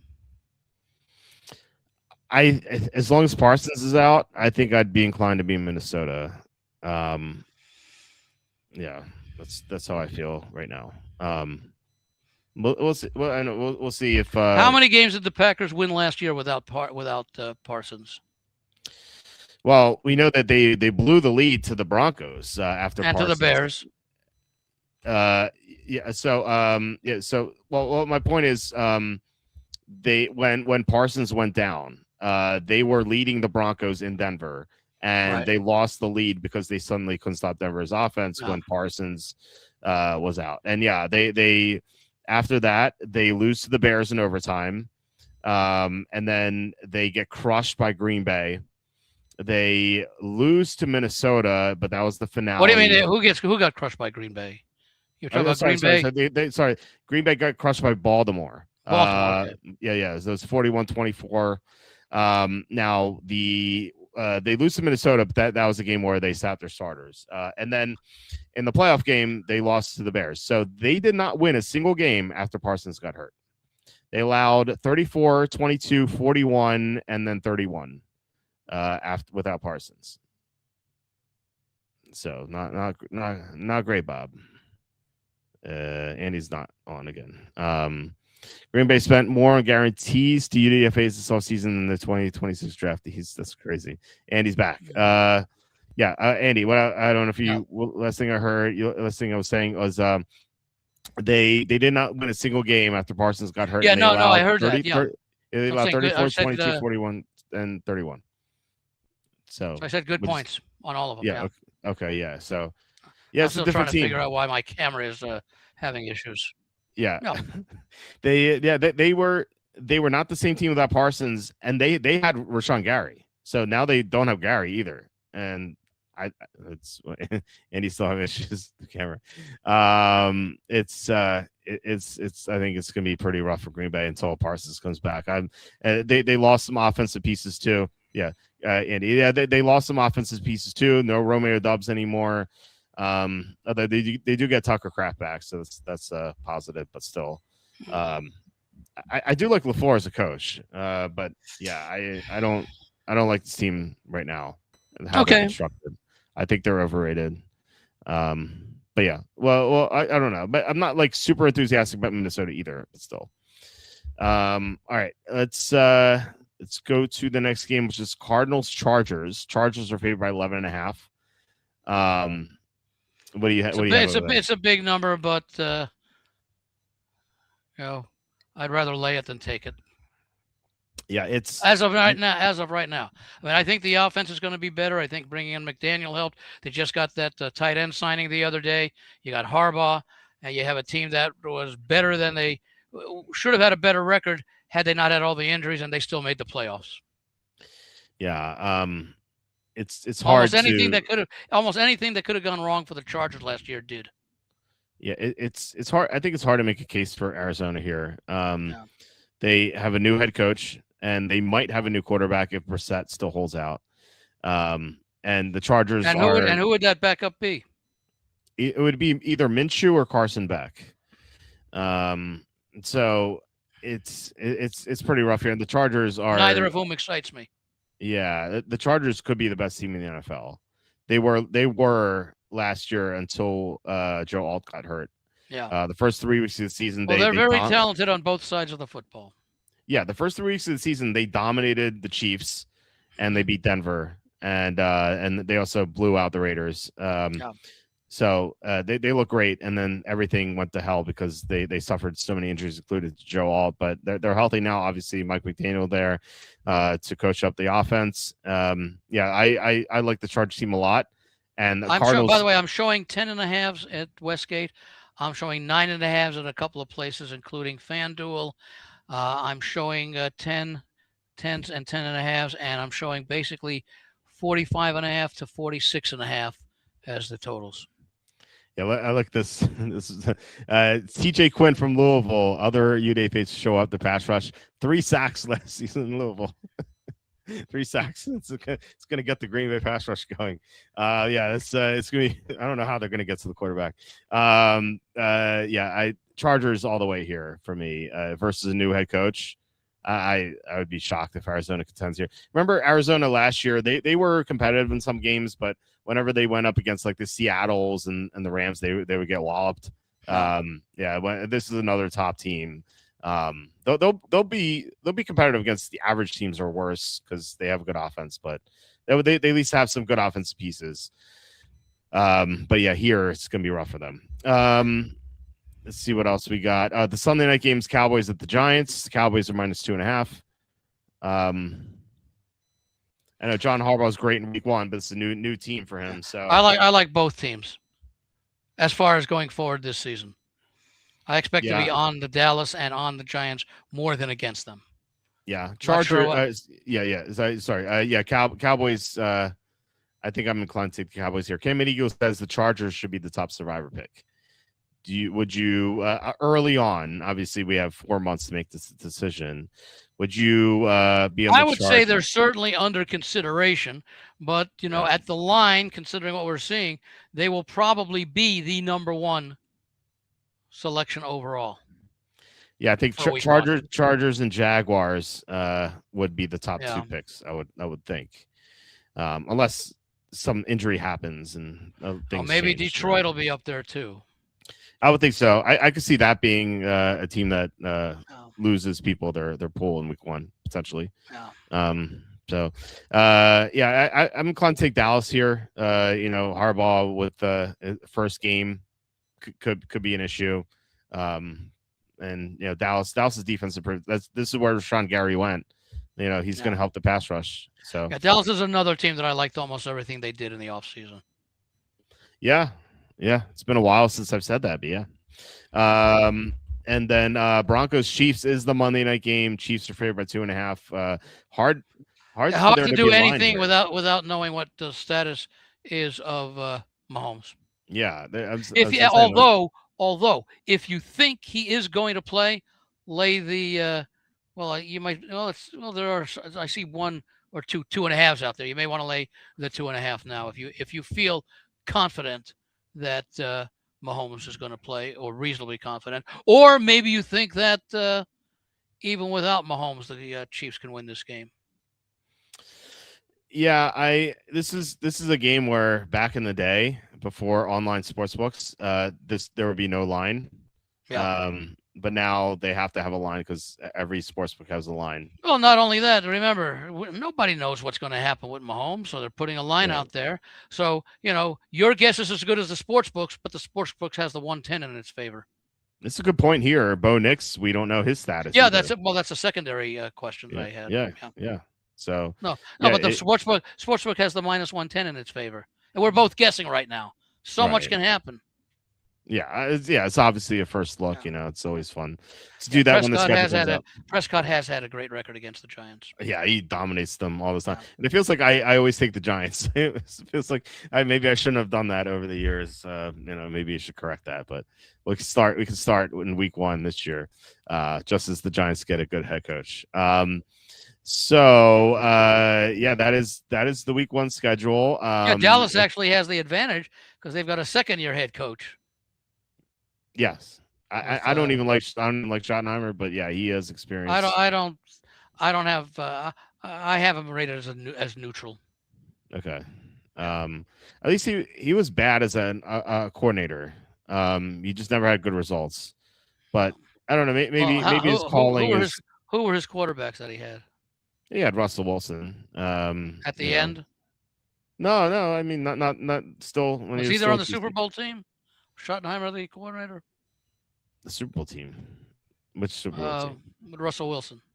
Do you mean like 2013? No. I think I don't know when exactly. I forget exactly when he coached the Seahawks. Let me do a quick look up. He was from 2018 to 2021. So this is before Russell Wilson's decline. And he just, I don't know. He's just never been a good coordinator. I think he's only had one top 10 offense in like 14 years. Was that last year? No, one as a coordinator. As a coordinator. What was Dallas's offense last year? They had to be up pretty high, right? I was going to say probably subtracted from 32 because the difference will be what the offense versus the defense was. Dallas might have been 1 through 4 somewhere. That's probably true. Dallas last year, the franchise. Oh, here it is. In terms of yards, whatever metric they usually use to, some offensive rating or whatever. Unfortunately, Pro Football Reference doesn't have offense. I could look it up. I need to pull up my Excel sheet, but that's usually open. And it's not here. The Dallas offense was let's see, I have to sort this. They were number 6 last year. So who was number 1? The Rams. Okay. Mm-hmm. Where was Seattle? I'm just curious on that one. Seattle was number 13. Yeah, I didn't think they were going to be top 5. Yeah, there were 1 in defense, 13th in offense. So, yeah, we knew that they won their most of the games on the defense. Prescott almost led the league in passing. Yeah, for sure. Yeah, I mean top 6 is pretty good. Okay, so I don't know if you wanted to kind of view the schedule. I had some of these pulled up. The Thursday game, week 2, which, here's another reason to fade the Bills. They're favored, and they have a Thursday game coming up. So do the Lions. Usually teams that are favored before Thursday game, especially a big one like this, they tend to not do well. This is Once again, the question that I would ask: how about week one? Again, you're putting everything into week one to start the season. You've got months to do that. Is there any significance in week one versus when the season is already underway and you got recovery time after injuries and all that you got to be worried about? I think that there's a situation, and again, I could be totally wrong, but I would think week one would not necessarily have a significant would be correlated with the other weeks of the season. This I could check very easily. It'd be week 2 Thursday night. Right? Well, then I'm sorry. Next game, next week is week 2, and next day is Thursday. Yes. How do you do on the Sunday or Monday or Monday or the Thursday before? But you wouldn't be playing Thursday night games back to back. So home favorites heading into Thursday in week 1 are 6-9 against the spread. So it's not a big favorite. Well, that's not the case. Well, how about road favorites? Because that's what what are the no, we're not talking about. I'm talking about we're talking about Dallas and no, we're talking about Detroit. Detroit's the home favorite over Saints, and then they play a week here. Road favorites. I was looking at the game between Dallas and the Buffalo and Houston. Right. Yeah. Buffalo is what are they a slight road favorite in that one? Did we say? Yeah. 1.5. It's not nothing. Yeah. And that game they might take more seriously. How do teams between 0 and 3, 0 and -3, do in week 1 if they're playing week 2 on a Thursday? Well, if there are only 3 games where teams are road favorites heading into Thursday week 2. Of 0 to 3? No, just in general. Overall, yeah. So all right, so the results wouldn't be meaningful. Yeah. Well, I'm curious. Are they 0 and 3, 2 and 1, 1 and 2? 2 and 1. Okay. Yeah, but you know what I feel like Buffalo would take the Houston game more seriously than the. I think they take both. I think they take every game seriously. The difference is that in week 1 you're not recovering from having played 4 days earlier, and now you're traveling. That will be about week 1. Now, yes, it should be a disadvantage to Buffalo in week 2. I don't know what the numbers would say, but yeah, certainly if you're coming out of a game where you took a bunch of hits, you may have had a couple of players injured, and now you're playing on a Thursday night. That's certainly a much more negative situation than you faced in week 1, where you were coming off 9 months of not having played real football. Yeah, as I said, 6-9 against the spread for the home favorites. Not great there. That's what? That's on the Sunday before the Thursday. Yeah. So in other words, home favorites that play week 2 on Thursday are 6-9 in week 1. Yes. Okay. Mm-hmm. To me, that's not. Well, again, I would want to know the size of the home favorites. Are they linked like the Chargers, for example, if they were playing in week 2 on the road on a Thursday night, and they were laying 10.5 in week 1 as they are this year, they might they might do enough to win but not blow out, as opposed to a road favorite or a home favorite of 0 to 3. The let's see, they were. It's pretty mixed. So it's like favorites that were more than 3.5 are looks like 3-5 or 3-6 against the spread. It's like the ones that won usually were small favorites. Okay, I think that's 3-5, 3-6 out of the 6-9. Yeah. Okay, yeah. And you go back to what, 2010? Yeah, this is the history of Thursday night games, which but really came into prominence around 2010 or 2011. So no, that's what I'm saying. I'm saying that's what your data goes back to. Yeah, because remember they never had Thursday games until was it 2011 or 2012? So I thought it was earlier than that. I thought Thursday night games have been on for a long time. No, late in the season, but not in week 2. I Is remember. that I oh that remember. was when they had was that when they had all the Monday night doubleheaders in the opening weeks instead of a Thursday game? I don't even think that's true. Because I remember moving into it's anecdotal. This is true. So I remember moving into this house Hmm. in 2009. And I remember having like 2 seasons where I had Thursday night off, and I remember that because I as a as a bachelor who didn't have a wife to cook, I remember being like, "Oh crap, how do I do for dinner all these days?" And so Thursday night I would go to my parents' house and have dinner with them, and I could do that because there was no Thursday game. So I remember doing that for 2 years, and then it was like a nice night off. Like I remember because Wednesday I would still be handicapping the games and updating my mock draft.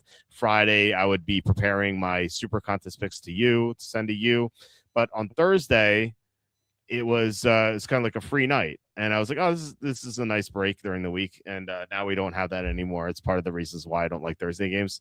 But yeah, so it was for a couple of seasons, I think, at least one season. Um and then and then they started the Thursday games, and I know they had Thursday games in 2012 because when I was dating Emily, she was a huge football fan, and she came in a couple of times during the season, and we would watch the Thursday night games. She would come in on Thursday night, and she'd leave on Sunday or Monday to go back to Tulane. So, yeah, so it was either 2011 or 2012 that they implemented these, or maybe 2010, but it was one of those 3 seasons, probably 2010 or 2011. Yeah, I'm going to try right now. I'm getting it out to see if I can get some information. I could just type it in. I don't know why I'm asking this. So uh, let's see. Yeah, 20. Looks like 2012 was the 2012. First time. Yeah, I'm showing that's the first time that I show a 2012. Okay. Thursday night game in week 2 or game number 2, which is the same thing. So that was so I had 3 years of Thursday night off. So it was I remember those good old days being a bachelor, having a Thursday night off was cool. Tulane Saints fan. No, this Emily, she's the girl. She's my girlfriend before the one before my wife, and I thought we would get married So eventually. so But she was girlfriend X minus 2. X If your minus wife is X if minus your wife one, is right? if you know if your wife is 0, Yeah, she's then X is then she's minus X one, right? minus 2. Minus 1 or minus 2. Minus one, yeah, minus one So because she was the one right before your wife. I thought you she said was right. So sorry, yeah, she was right before my wife, yeah, Oh, and okay, not right before the girl before your wife. yeah, no, we dated for a while, and No. it was I You went thought, from her to your wife. yeah, Yeah, minus um, 1 then. Yeah. it was it was my neighbor who because like it was a tough breakup for me.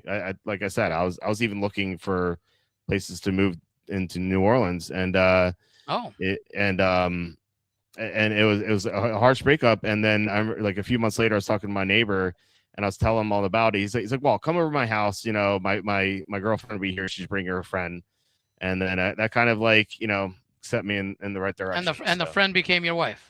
No, that was. I mean, that was Oh. just one night, but that kind of like opened my eyes. I'm like, oh, there are other fish in the sea, Oh. so that got me over it. But anyway, Yeah. so she wasn't a Saints fan. Her dad actually played at Ole Miss and was a Oh. starting guard for Ole Miss, and because of that, he What knew. years? Was that when Arch Manning was at Ole Miss? It was. I think it was a little bit Archie, after. Archie, not Arch. Yeah, I think it Archie. was a Yeah. little. It was a little after, but he met Archie, So that would and have been like the early late 60s, early 70s then. yeah, so she got to meet Peyton and Eli, and she became fans of them, and so she rooted Oh. for the Broncos and the Giants. Oh. So yeah, so she liked those Bronco. two teams. Oh, yeah, okay, so this was like 2012, after Peyton. Yeah, after the Colts. yeah, Peyton 2012. So Manning. yeah, Yeah. yeah, Peyton was with the Broncos and Eli's with the Yeah. Giants. So Yeah. she was a fan of that. So she only I don't think she stayed in New Orleans after she graduated. I don't know. I haven't spoken to her in a long time. So anyway, it was a crazy detour there. I don't even know what we're talking about. I think we were talking about the Thursday night Let's see. games, Last thing I think and we did was the Monday night game with the Chiefs. Yeah. yeah, Yeah, we we were were talking talking about the about Thursday night games as far as week number 2. Yeah. Yeah, And I Lions and just I just Bills. confirmed, as you said, that it was uh, 2012 that the Thursday night Hmm. week 2 started in week 2 back in Yeah. 2012.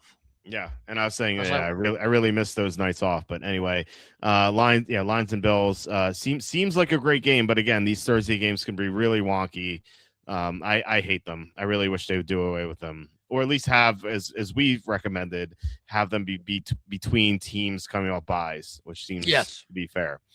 The night games here: Colts, Chiefs, and Giants, Rams. The Giants going back-to-back night games for some reason. I don't know why. Say this Uh, again now. the Giants going back-to-back night games. Oh, the They have, Sunday night in week 1 and the Monday night in week 2. yeah, so they could embarrass themselves twice potentially, Yeah. or Or they could make money and all of a sudden drop from 60 to 1 to win the Super Bowl to 30 to 1. yeah, that could happen. It is in LA, and LA's coming back from the Australia game, so Yeah, we'll but see they'll how have had a that couple of extra impacts days. them. That Yeah. should not, since it's a Monday night game, they will have had what about 11 days Well, they to lose recover. one game one day, right? Because they're playing Friday in Australia, right? So and then they're flying back east, so they lose time Yeah. that way. So they're losing a lot of time here. No, they I don't isn't know. that game in isn't that game in LA?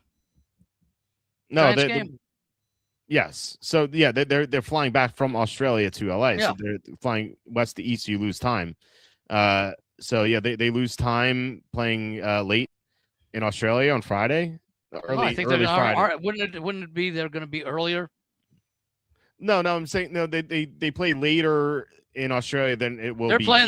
They're playing Friday morning in Australia. I Yeah. know. But I'm saying they're playing later in Australia than they would be playing here, right?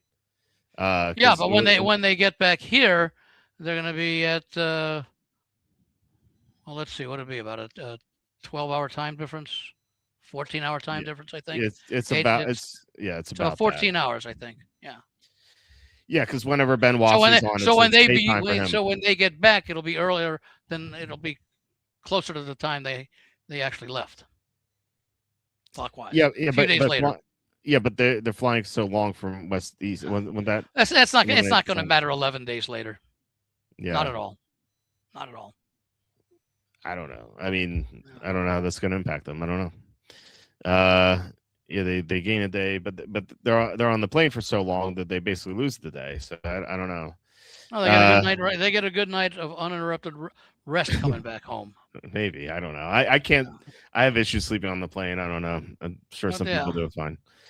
I if sleep for like you're flying every other week, you've developed a pattern. yeah, Not I guess so. not people who travel across the country, 3-4 times a year or whatever. Yeah, that's true. I would think I'd be surprised if I guess if the Rams lose on that Monday night game to the Giants, they'll ask the question, were you impacted by the trip from Australia? And I would venture to say that 90% of the team will say no, that had nothing to do with it. Of course. Yeah, we'll never know.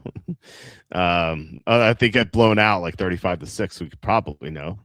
Well, that depends. If the Giants are blowing out Dallas 35-6 and then do it to the Rams the next week, it'll be just a typical Giants game.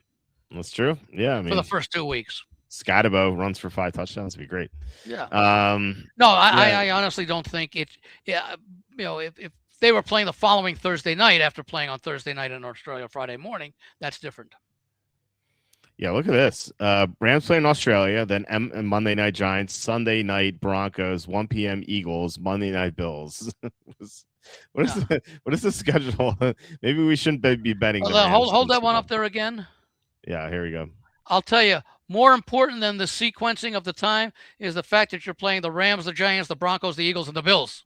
Yeah. Forget where and when you're playing them, with the exception of the Giants, who are the non-playoff team of those 4 that they're facing. San Francisco, Broncos, Eagles, and Bills are all playoff teams, double-digit win teams from last year. That's the more significant part about that tough schedule that the Rams play early. I forget who it is. There's one. I'm trying to remember which team is it. It may be an AFC team. Some team I think plays. Put up Baltimore schedule. I think. No, I'm sorry. It's not Baltimore. It's I The think it's the Bengals have an Bengals. easy The Bengals. schedule. I think it's the yeah. Have you got the Bengals schedule up there? I will pull it up right now. I think they play like 11 games against teams that didn't make the playoffs last year, and maybe Yeah. even more. Oh yeah, they've because they play the NFC South. Yeah. So they here we go. They play Tampa, Houston. That's tough. At Okay. Pittsburgh, Okay. Wait, okay. Yeah, I want to do the number of playoff teams. Okay. Tampa was okay. not a playoff team. Oh, so No. as playoff versus playoff. So 0-1. Who's the next one they play? The 1-1. Houston, Pittsburgh. Steelers 2-1. Technically, yeah.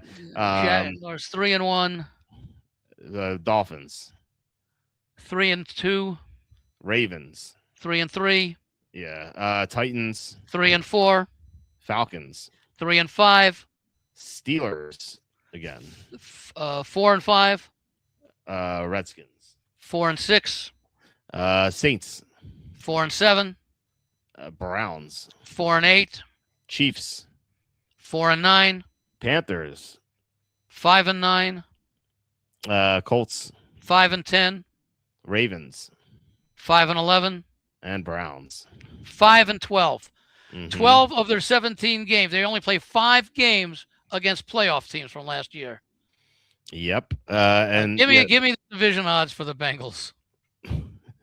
let's pull it up here. Let's see. And they were actually a third place team last year, weren't they? They finished ahead of the Browns. Yeah.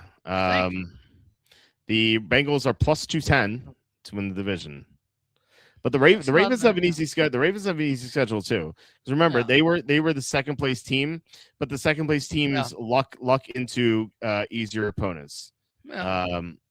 Somehow. So I like both teams this year, but I like the Bengals better than the Ravens. Yeah, the Ravens losing their center is such a big deal. Other than our bet on the defensive player of the year, who I like for the Ravens. Trey Henderson, yeah. The Ravens losing their center is a big deal. And the Bengals, as long as Burrow can stay healthy, they have a shot. They really have a shot. And you can never say I expect Burrows to be injured, but you could certainly say if he gets injured, I'm not surprised. Sure, yeah. That's certainly true. And I'm Bengal fans know this. I've had some Bengal fans readers ask me, why do you always hate the Bengals? Well, I'm like, well, I bet you guys in 2021 when you went to the Super Bowl, and I have not touched you since. And now for the first time since then, I bet you guys. So it's just I've been accused of loving every team. I've been accused of hating every team. Yeah. So I think I've done a good job of being unbiased. So you'd be a nice politician. Yeah. Half the country with you, half the country against you, but that could switch around week to week. I would be a horrible politician because I wouldn't extract any wealth from people. I would not insider trade or anything. That would be terrible. They would not have any leverage over me. They kick me out right away or assassinate. That's how you're thinking now. Wait till you get in power. How many times have we heard that? Oh, I will not do this from a politician, and all of a sudden he's being brought before a House committee in his second year as a representative or something. I know. You know what I like to do is I'd like to insider trade and then take all my post-tax gains and distribute it to all my constituents. Yeah, I think that'd be nice. And you'd have to do that. You'd have to do that from jail. Because you'd still be convicted of insider trading, regardless of what you use the proceeds for. No, I wouldn't. No congressperson's convicted of insider trading. When's the last time that happened? By then it would be. Well, Pelosi's never been convicted. No. Crenshaw's never been convicted. Like any of these. No. Oh, the Senate. I think I saw it's the Senate either yesterday or today voted that when there's a government shutdown, they will no longer take their paychecks until the shutdown is over. Oh no! How will they survive? I said that. That's the way I've said this for years. That's the way that you either avoid totally or end within a few days a government shutdown by whatever agency it is or the government itself by forcing the Congress people to not draw their salary while any part of the government is shut down. Now the House has not voted on that yet. Apparently, the vote in the Senate, if I read the article correctly, Are you seated? Yeah, you're seated, I Walt, right? I will. Yes. Apparently, Yes. the vote in the Senate was unanimous. Wow. So they've gotten the one unanimous vote for this decade away, done by the Senate. So Actually, they have two. They confirmed Rubio 100-0. oh, did they? Which yeah. Which I've several Republican Oh, you friends. mean as Secretary of State? Yes. Oh, I know I have several Republican friends / family members. They're like, "Oh, I love Rubio." I'm like, "Well, he was confirmed 100-0, which is probably a bad sign, uh, by the criminals in power." So I don't know. you mean no Democrat voted against them? No.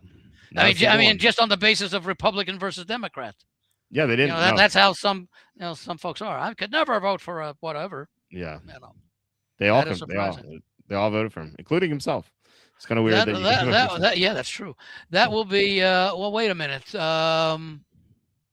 No, he was no longer a senator. Well, no, I guess he still was a senator. He still was, yeah. When the vote took place, when the confirmation took place. Yeah, I remember hearing that he voted for himself, which I thought was funny that he could do that. Yeah, well, if he's still a senator, sure. Yeah, I guess. Now, if he were like vice president, he couldn't do that because the vice president would have already taken office in the new office. He didn't have, vice president doesn't have to get confirmed. Yeah. Although the interesting thing with history is like, I'm trying to remember who it was. I know Nixon was one of them, and there was another one who, because they were vice president and lost in the presidential election, had to be the one who announced that he had lost and his opponent was elected president. Yeah, that's right. Yeah. I know Nixon, I think, was the first. No, there may have I think there was someone else in the 1800s. I think John Quincy Adams or something like that. Okay. Yeah. No, you'd be a good politician. Depending on the week in the NFL. The 16 teams you're on and the 16 teams you're against. Yeah, maybe Rubio's fellow senators are tired of him. Yeah, maybe. Like, get this guy out of here. They do. Yeah, they confirm senators in the cabinets pretty easily. It's kind of like it's kind of like the old boys club, I guess.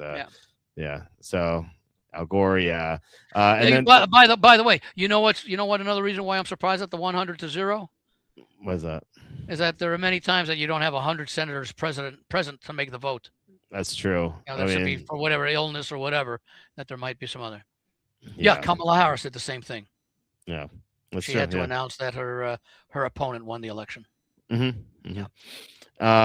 Okay, and Bagley's talking about the Rams might be able to get a better number on the Rams after the first few weeks. True.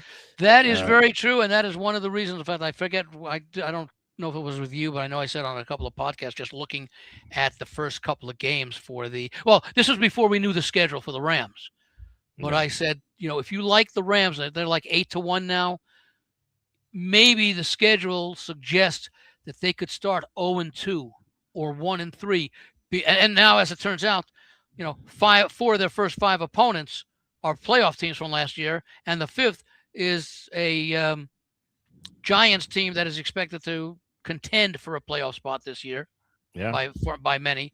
So instead of getting 8-1-9 right now, if they lose, I don't know if they would make an adjustment if they lose to the 49ers, but if they lose to the Giants in week 2 and they're 0-2, and books will start to adjust the odds. So instead of 8-1, maybe you get 10-1. Yeah, maybe. Yeah, it's certainly possible. The Giants off the west to east jet lag too. I mean, well, we'll see if that matters or not, but it can't help. It's not like a. Well, the other thing is you also take a look at what he mentioned. The other 3 opponents that they face in weeks 3, 4, and 5. They could start 2-3. Yeah, especially Puka Nacua is still biting people. Yeah, but it might be biting a defensive back. It's true. It's good tactic, I guess. But that's one of the things that we do when we look at how these schedules unfold, because and they showed it tonight on the schedule show. The teams that play the most difficult schedule, and they base it on last year's records as opposed to the season win-loss totals, which I think are better indicators of what's expected this year, because there are teams that there's significant variance from the results one year to the next. So I do it both ways, where I do use last year's record, but I don't. Not that I rely on it at all, but I don't really use it as much as I use the projected win totals for the current season. So what I do look for is I look for teams that have a tough early season schedule and are legitimate contenders, like a team like Seattle, like a team like the 49ers, like a team like the Rams, whoever you want to put in there, and realize that if they get off to a bad start, the rough part of the schedule is compensated for by a much easier second half of the season schedule. So they could start 2-3 and still end up at say 13-4 or something like that. Okay, so if you like a team like the Rams at 8-1, and they have the possibility, and you're handicapping whatever you look at, whatever your rationale is that says they could start 2-3, okay, or even 3-2. Instead of betting them at the start of the season at 8-1, maybe I'll hope they'll excuse me start 2-3, and maybe they'll be 12-1 or 14-1 if they're 2-3 at the end of September and sitting in third place behind Seattle and San Francisco in the division. Yeah, it's definitely something you should be looking at. And I'll do that with the other teams as well. Yeah, of course. Yeah, it's very important to do something like that. And by the way, by the same token, there may be teams that have a very soft, easy schedule. I guess the Patriots would be a good example last year, although it didn't work that way for the Patriots because they continued when they faced tough opponents to continue to win. Mm-hmm. Let's see how the Bengals do this year with a very easy, soft schedule. And I said, that's a team that I would want to play as early as possible because I do like them. And like I mentioned, they only have five games against teams with winning records from last year.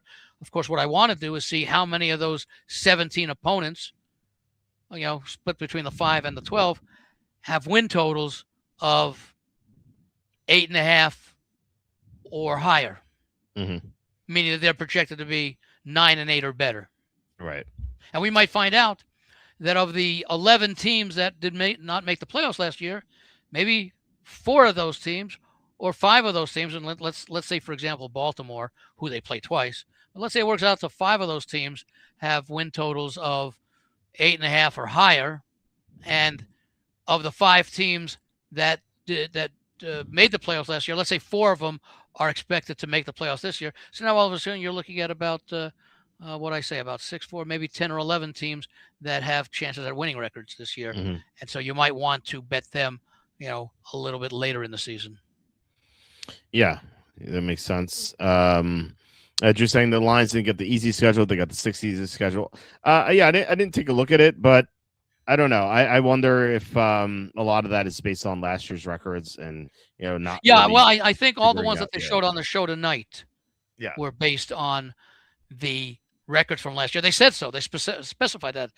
Because I don't know if with all this information coming in recently that anyone would have been able to feed everything into the computer based upon the season win totals that are out there. We'll probably start seeing that. I imagine, well, maybe even right now somebody may have done it, and there are tweets out there that might have it or something along those lines that said based upon the current numbers at, let's say, DraftKings for season win totals, here's the way that I rate or here's the way that if you base it on projected season win totals for 2026, here's the strength of schedule rated from 1 to 32, and it may be in some cases there could be significant differences.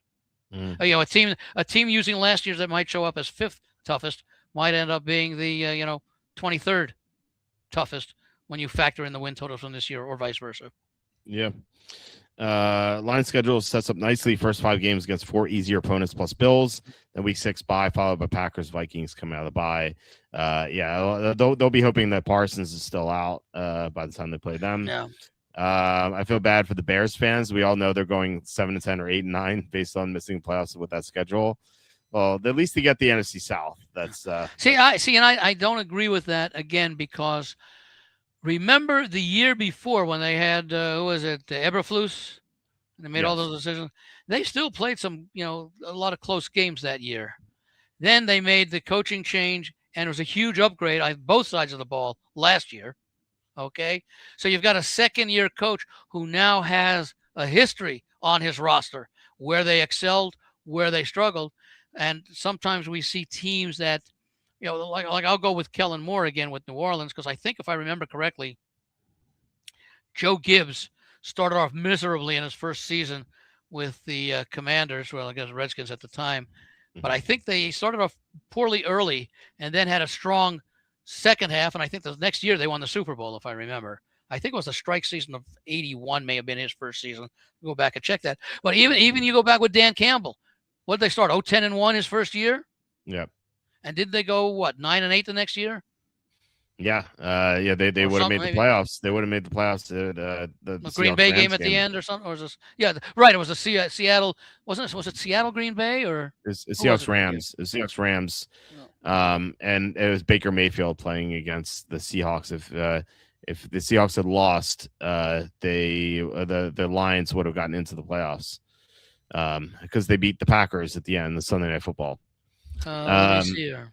Yeah, the Bears O-line and flux could be an issue. Yeah, they're not going to be without their left tackle. It's a big deal. Yeah, 2021 they started I think 10-1 and ended up 3-13-1, and yes, they went 9-8 the next year, missed the playoffs, and then of course 14 and what was it 12-5 in the regular season, and then 13-3, so that would be 15-3, so that would have been 15-2 when they lost to Washington.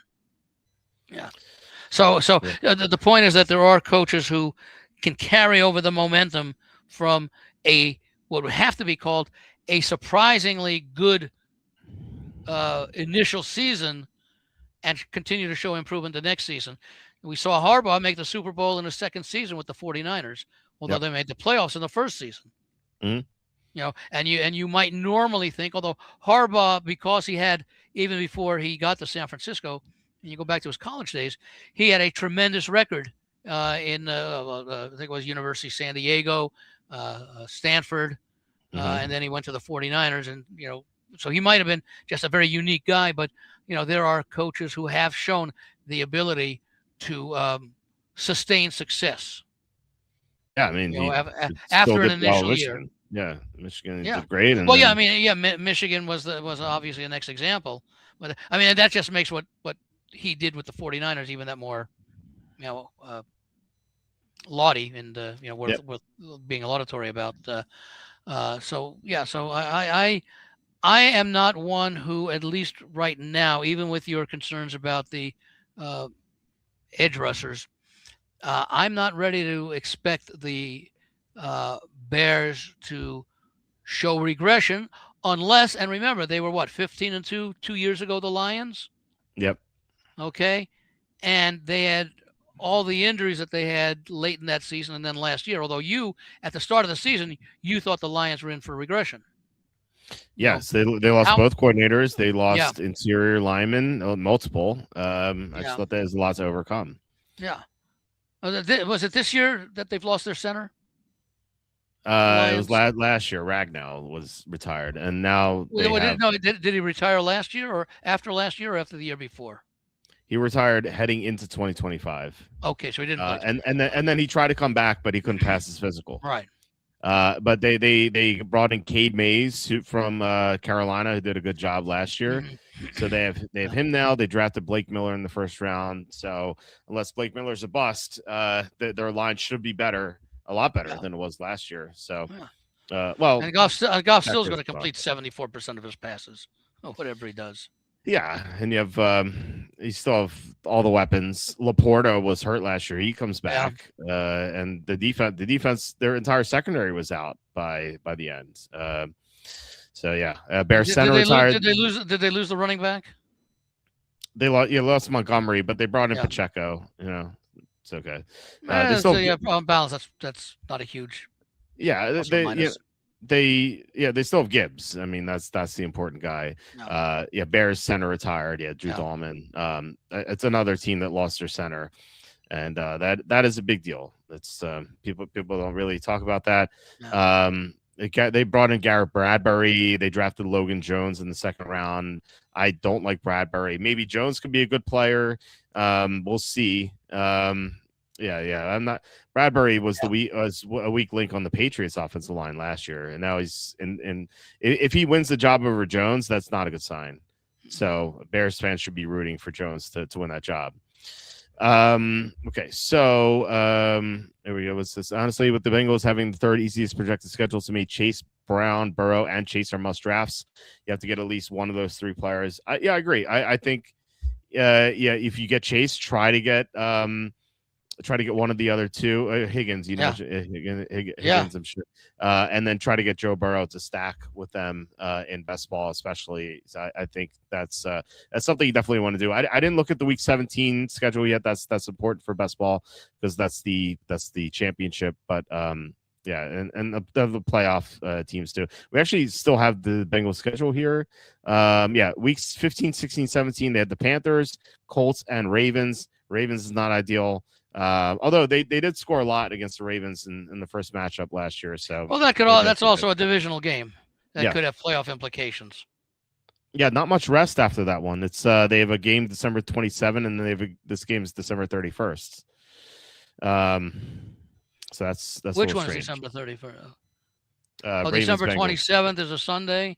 yeah, and then Oh, the 31st must be 31st 31st is a Thursday, I think, because Thursday game, New yeah, Year's, I believe, Christmas and New Year's, I think, are Friday this year. I think they were yeah, Thursday last year. yeah. So that's the Thursday night game on New Year's Eve. It's weird. Yeah. Why would they do that? This is just this. Goodell's such an idiot. I'm so tired of this. Um, New Year's Eve games usually, but people are going out and like not watching football. It's so annoying. Oh, Anyway, wait. Oh, that's right. And then they don't. Right. So they don't play. Yeah, because on week 18, everybody plays either like half the league the early game and half the league the late game. yeah, and then they have the one Depending on Saturday what. game usually, right? Yeah, Yeah. So based upon the playoff implications, and they like to have teams play in the same time if they're affecting.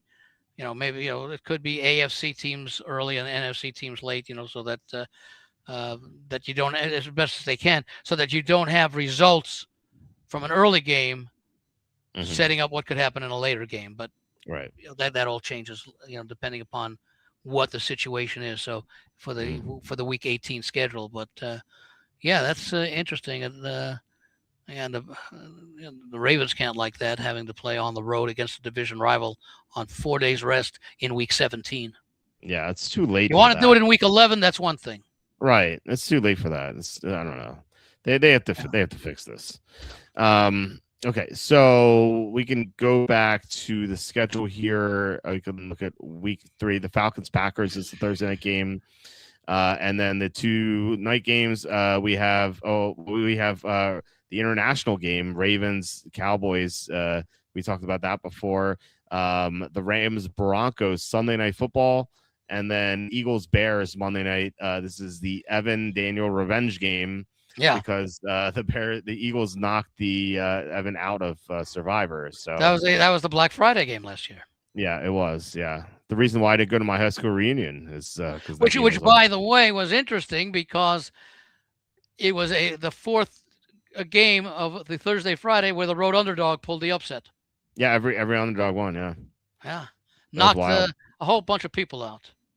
Yeah, in fact, I think it knocked out some people for the next 2 weeks in that week. That's how bad that was. It was brutal. Some people lost their entry for 2026. A result of 4 games. They're just done playing Survivor after that. Yeah, I don't blame them after that result. Regardless, it's still a fun contest. You see, you go into it.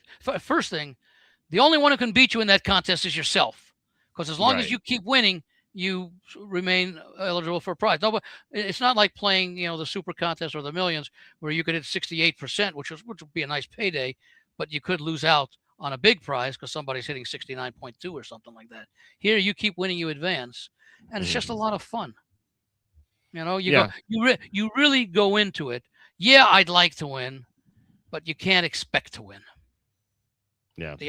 The odds are. I mean, what's the likelihood of a 20-team parlay hitting is basically what it is, because I mean, now it could end up going less than 20 weeks. 18 regular season weeks and the 2 contest weeks, but what are the odds of it's kind of like it's not quite the same because obviously the money line is different, but it's basically Mhm. like flipping a coin and getting 20 straight heads or 20 straight tails. That's different Right. because the odds are always 50-50 as Mhm. opposed to, like, let's say 60-40 if you're laying minus 150, for example. Right. Right. Unless you Okay. have a two-headed coin and you just win Yeah. all the time. Yeah. Um, everyone lost on Thanksgiving, and then people lost on the Rams playing the Panthers 4 days later, or Yeah. 3 days later. So, yeah, it was rough times for anyone in Survivor. Yeah. Any thoughts on Fleury, the new OC, worked with Darnold? He was the tight ends coach, I believe, and the run game coordinator for the Niners. I don't know anything about him. I don't know. I No. mean, he got Jake Tunges to play well, I guess. Like, I mean, it could work out. We'll see. I mean, that's a loss. The Seattle, another loss. You mentioned Walker. They lost a couple other guys, and they lost their offensive coordinator. Clint Kubiak did a great job. No. So that's those are big shoes to fill. Um, and I thought they would get some better than I would Fleury. see. I would find it hard to see Seattle repeating what they did last year. I agree. Yeah, I agree. Totally agree. First of all, they're in the same division as, you know, two of the other highly respected favorites for, you know, Super Bowl, San Francisco and the Rams. And it's Yeah, really weird how the Rams and the Seahawks meet twice in the final 3 weeks of the season. I hate that. I really hate that. Yeah, yeah. And don't forget they don't play the NFC South this year, so the Yeah. schedule is gonna be tougher. Okay. Well, that's true for the entire division, right? Yeah, certainly. Yeah. Week 4 we have Steelers Browns on the Thursday game. Unfortunately, we have a 9:30 game. I don't know why these games continue to be 9:30. We did the research on this. These ratings for a Sunday morning are the lowest of any games, including Thursday night. So are you saying that there are what 272 games in the 17 game schedule? Are you mhm. saying that the international games are probably in the bottom 10%? Well, Say in the bottom it's 25 of the 272, the ratings. well, of all the standalone games, they are bottom 5%. Because you have like the Oh, Raiders if you Dolphins rated, game. let's say this way. Let's say you just the universe of games that you would be comparing the ratings for are the Thursday night games, the Mhm. Thanksgiving Day games, the Black Friday game, uh, Saturday games late in the season, Sunday Mhm. night, and Monday night. Those are the standalone games, Yes. right? Yeah. How many of those early starting international games, you know, uh, are not in the bottom 10% of those, let's say, 65 or 70 games that we're talking about? They're all in the bottom. They Yeah, don't get any viewership. yeah. Like you get no one on the West Coast is waking up at 6:20 to watch these games. By the way, how many of those games are on the NFL Network versus like Amazon Prime or something? Oh, I mean it's been like hit or miss. I don't know. Yeah. I mean, I don't know how many. Well, no, last year I think wasn't the Friday night opening game, which they're not going to have this year because of that high school, Peak. rule, which is why, yeah, Yeah, the uh, 1961 Broadcasting Act, which was yeah, made yeah. before the Super Bowl was ever invented. It's funny Maybe how that maybe took for place. anybody paid attention to pro football to begin with, baseball was by far the Right. national sport back then. But I mean, I wonder just how many of those Friday night games. I think last year wasn't it on Amazon Prime or one of those Peacock non. or something. Yeah. Yeah, yeah. Yeah. I don't Which know. is another thing that I think has to hurt Ray. I still remember, and I mention it every few weeks, or 3-4 times a season, how in 1977 or something, and I think they were arguing for whether or not football should be granted an antitrust exemption, and the Congress people said, "Oh, the Super Bowl will never be on pay TV." Well, what do you think ESPN and some of these other cable companies are now? In fact, you no longer have terrestrial TV because you don't have the analog anymore, do you? I don't know if there's free broadcast TV anymore. I don't think. I don't know. I don't think there is. I don't Everything. know. I mean, I don't know. I don't know if I can get my local ABC, CBS, NBC, and Fox without having some sort of either internet streaming subscription or a cable system or a direct, a dish or something, direct TV or whatever. I haven't tried. I don't know. I'm not sure about that, but I can't imagine. I don't know. Maybe. I don't know. Anyway, these games are awful. No one likes them. No one watches them. Yeah. I feel like only psychopaths like these games. So Yeah. unfortunately, we have with Sunday night game, Lions, Panthers, Falcons, Saints, Monday nights. Those Yeah, are. we can, next week maybe what we can do, Mhm. either go over the games like we're trying to do now, the Sunday night Monday, or we could go, and it'll probably take a few weeks to analyze the schedules for each team division by division.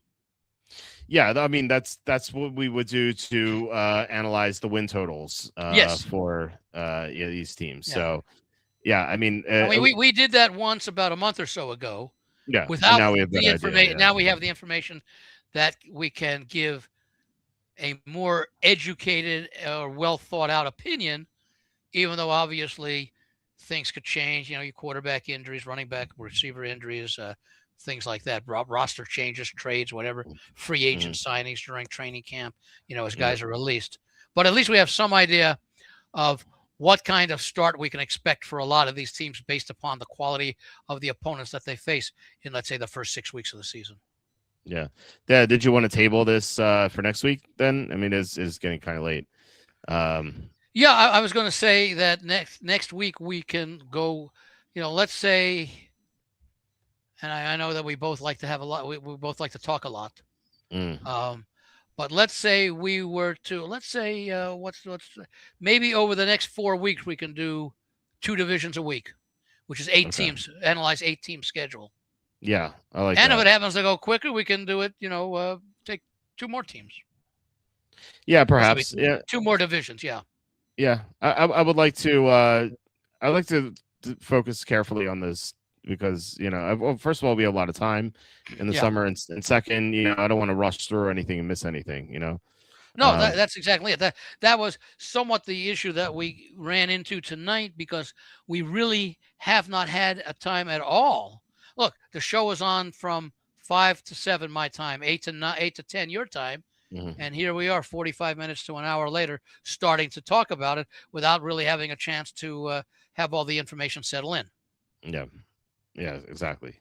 Yeah, we did talk about, a couple of them, like the easy path that the Bengals have, playing 5 teams that didn't make the playoffs and 12 teams that that did make the playoffs, or how we took a look at some of the Rams schedule for the first 5 weeks. Yeah. We do we have shows Tuesday through Friday usually.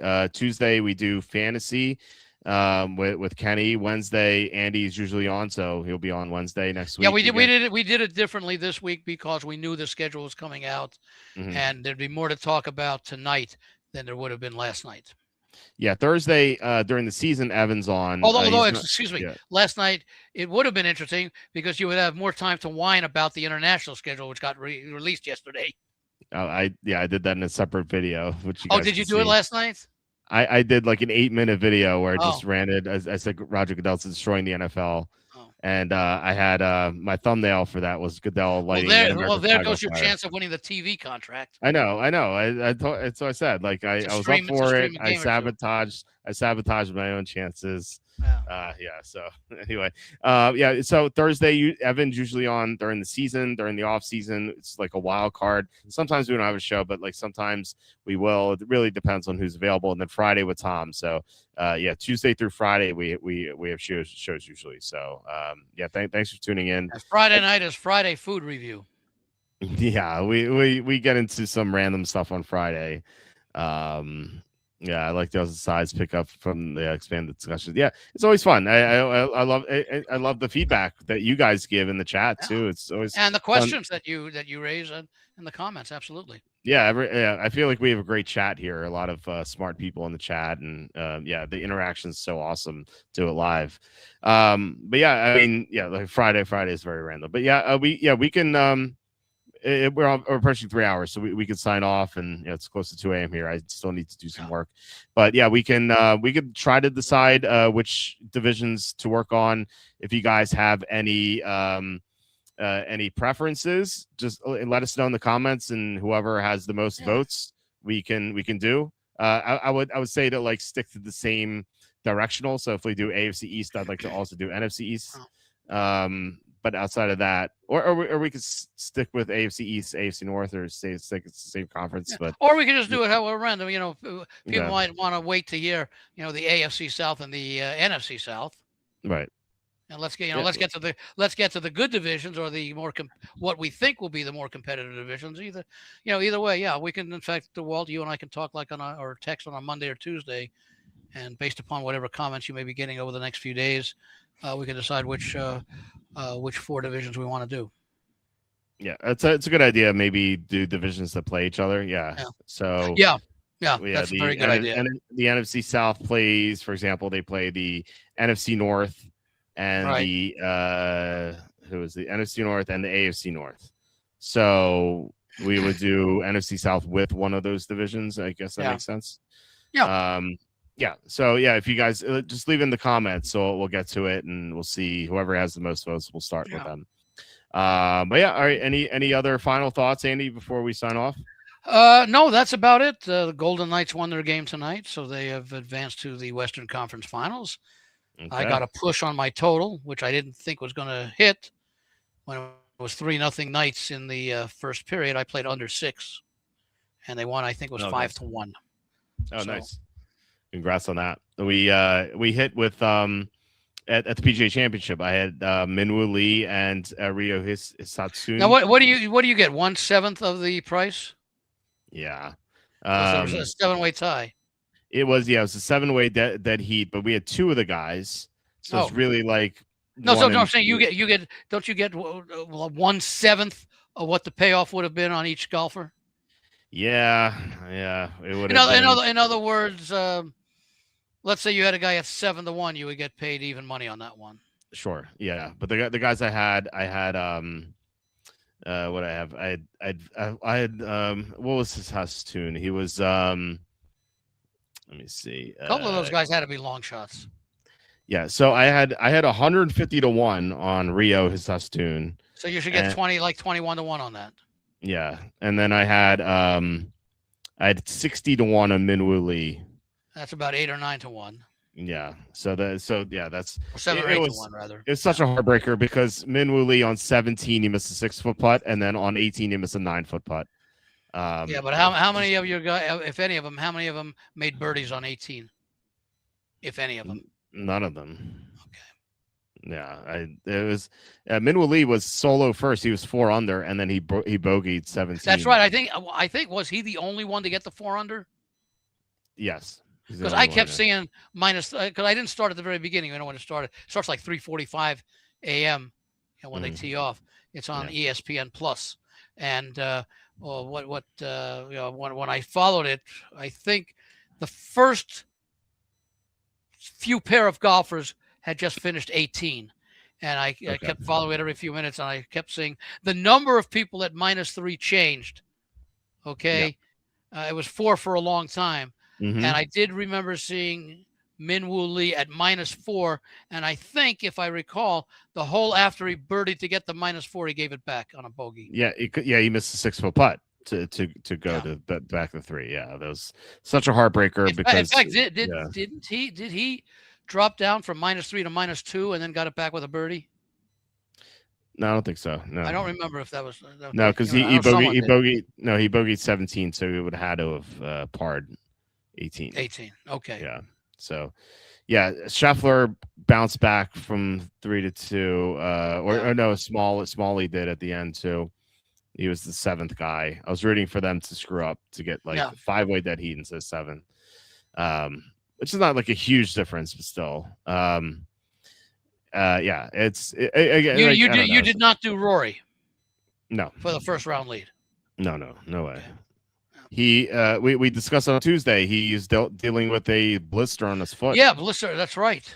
Yeah. Yeah. So the thumbnail was Rory with a cast on his foot and Morikawa holding his back in pain. Yeah.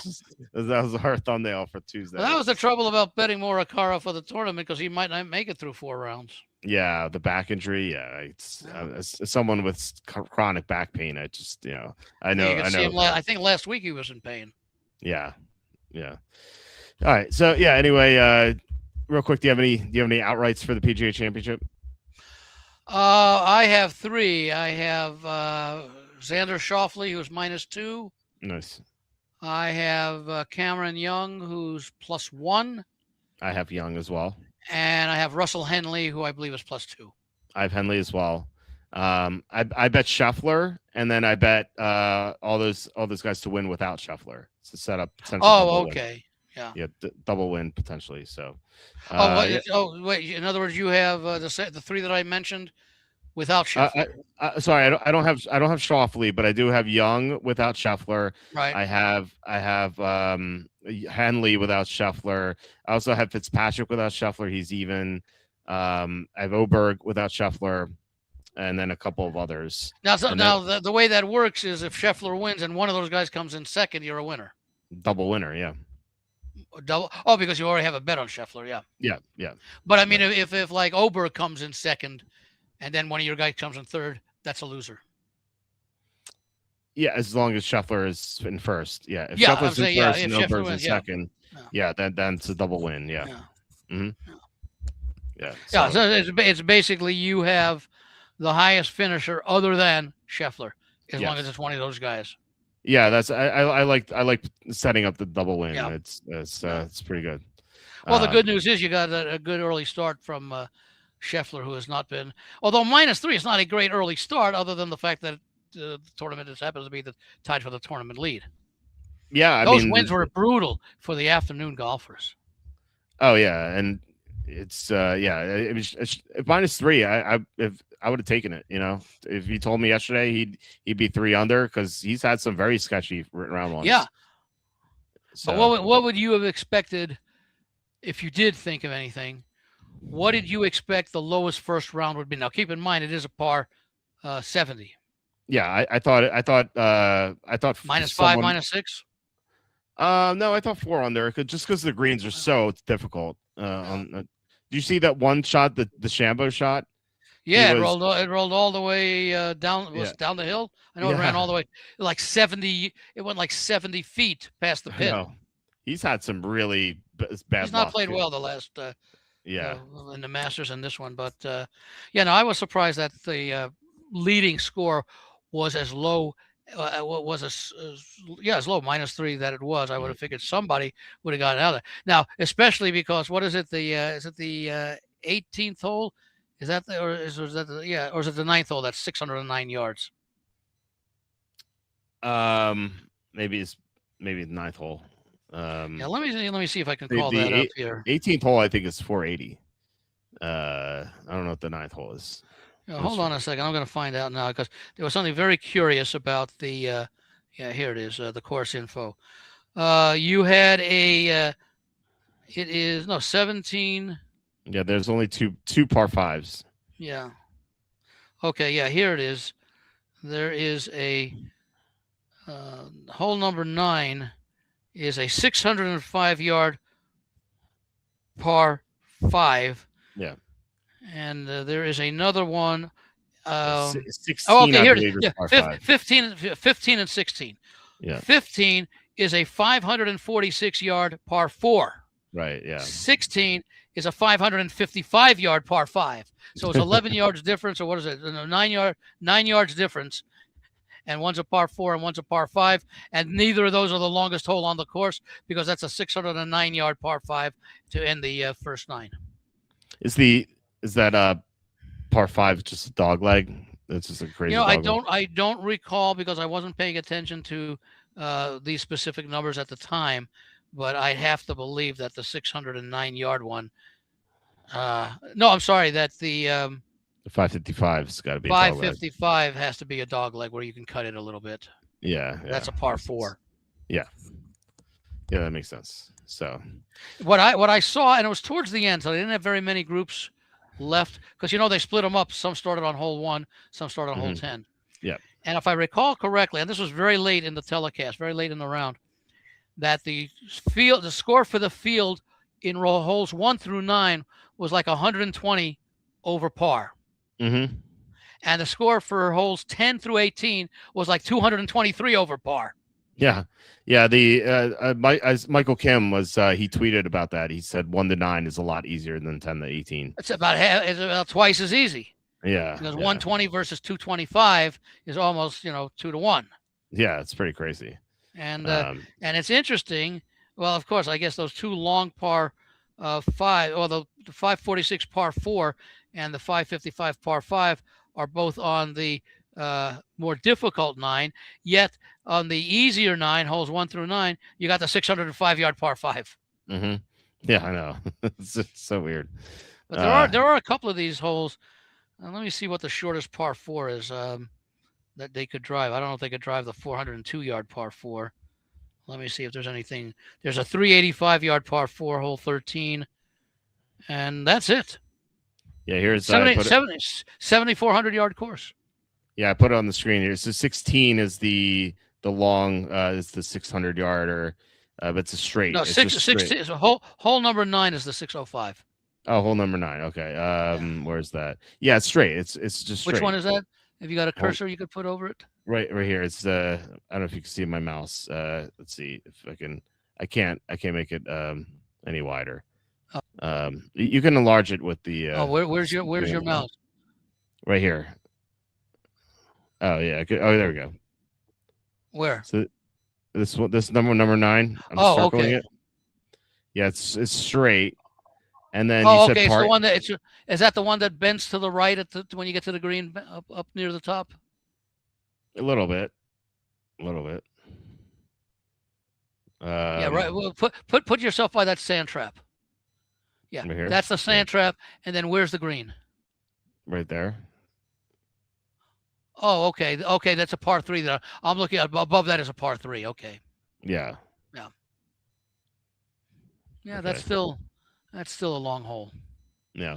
Now, where's 15 and 16? Right here. Those are 15. Here's 15. Oh, I see 15.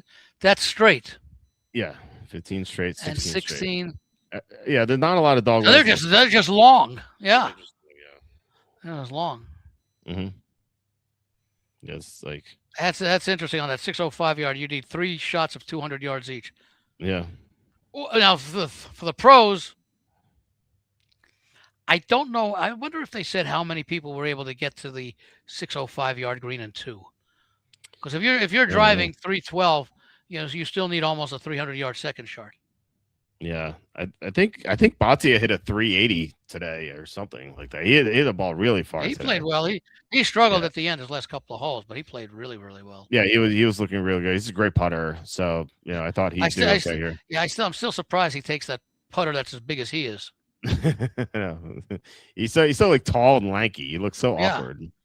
But he's young. Usually you don't use a big putter until you're old, and you don't have the same ability to grip it and control it as much as you do when it's a long putter. Yeah, he's like 24. Yeah. Something. Yeah, he was a popular long shot for the Masters. Didn't quite get it there, but he looks like he's got a good career. Yeah, I think so. I bet him. I believe at the Texas Open a couple years ago. Okay. Yeah, and he had a great weekend, and Denny McCarthy almost caught him, and they went to a playoff, and Bhatia got hurt on 18, and it looked like he was going to lose, but Denny McCarthy hit the ball into like the tiniest creek possible. Hit the ball into the tiniest creek, so Bhatia ended up winning. I think it was like 50-1 or something in the tournament. Wow. So it's crazy. So anyway, so there's only 2 water holes on this course. It looks like. Yeah. 2 or 3. But I see 1, 2, 3, 4 blue areas. Yeah, there are 180 bunkers though. Yes, I heard that number. Yeah, it's a lot. Yeah, but not too many dog legs. Like how many? No, like two's a dog leg. Which is 2. Yeah, that's a very small dog leg. Yeah. 6 is 1. 6. Right here. Yeah, and again, that's a very slight dog leg. Right. 7. Yeah. Slight again. And then that's it. There's no real dog legs where the 3 fairway. maybe. Yeah. Yeah. It's pretty crazy. Yeah, it looks like 6 is a dog leg. Yeah, it's just yeah. the greens are so tough on this course that like Yeah. these golfers can't get And a too couple far of them are pretty large too. Yeah. Oh yeah. The greens are super large. Yeah. But it's such crazy complexes. So that's why that's in Newtown Square. Newtown, yeah. Yep. Yeah. Yeah, it's right near my house, sort of. Oh. Yeah. It's about maybe you ought to go over there tomorrow and watch. My wife would have my head on a spike if I did. I ask her to join you. Yeah, right. Why is Friday her day? I think she'd rather walk on coals than watch golf. Oh.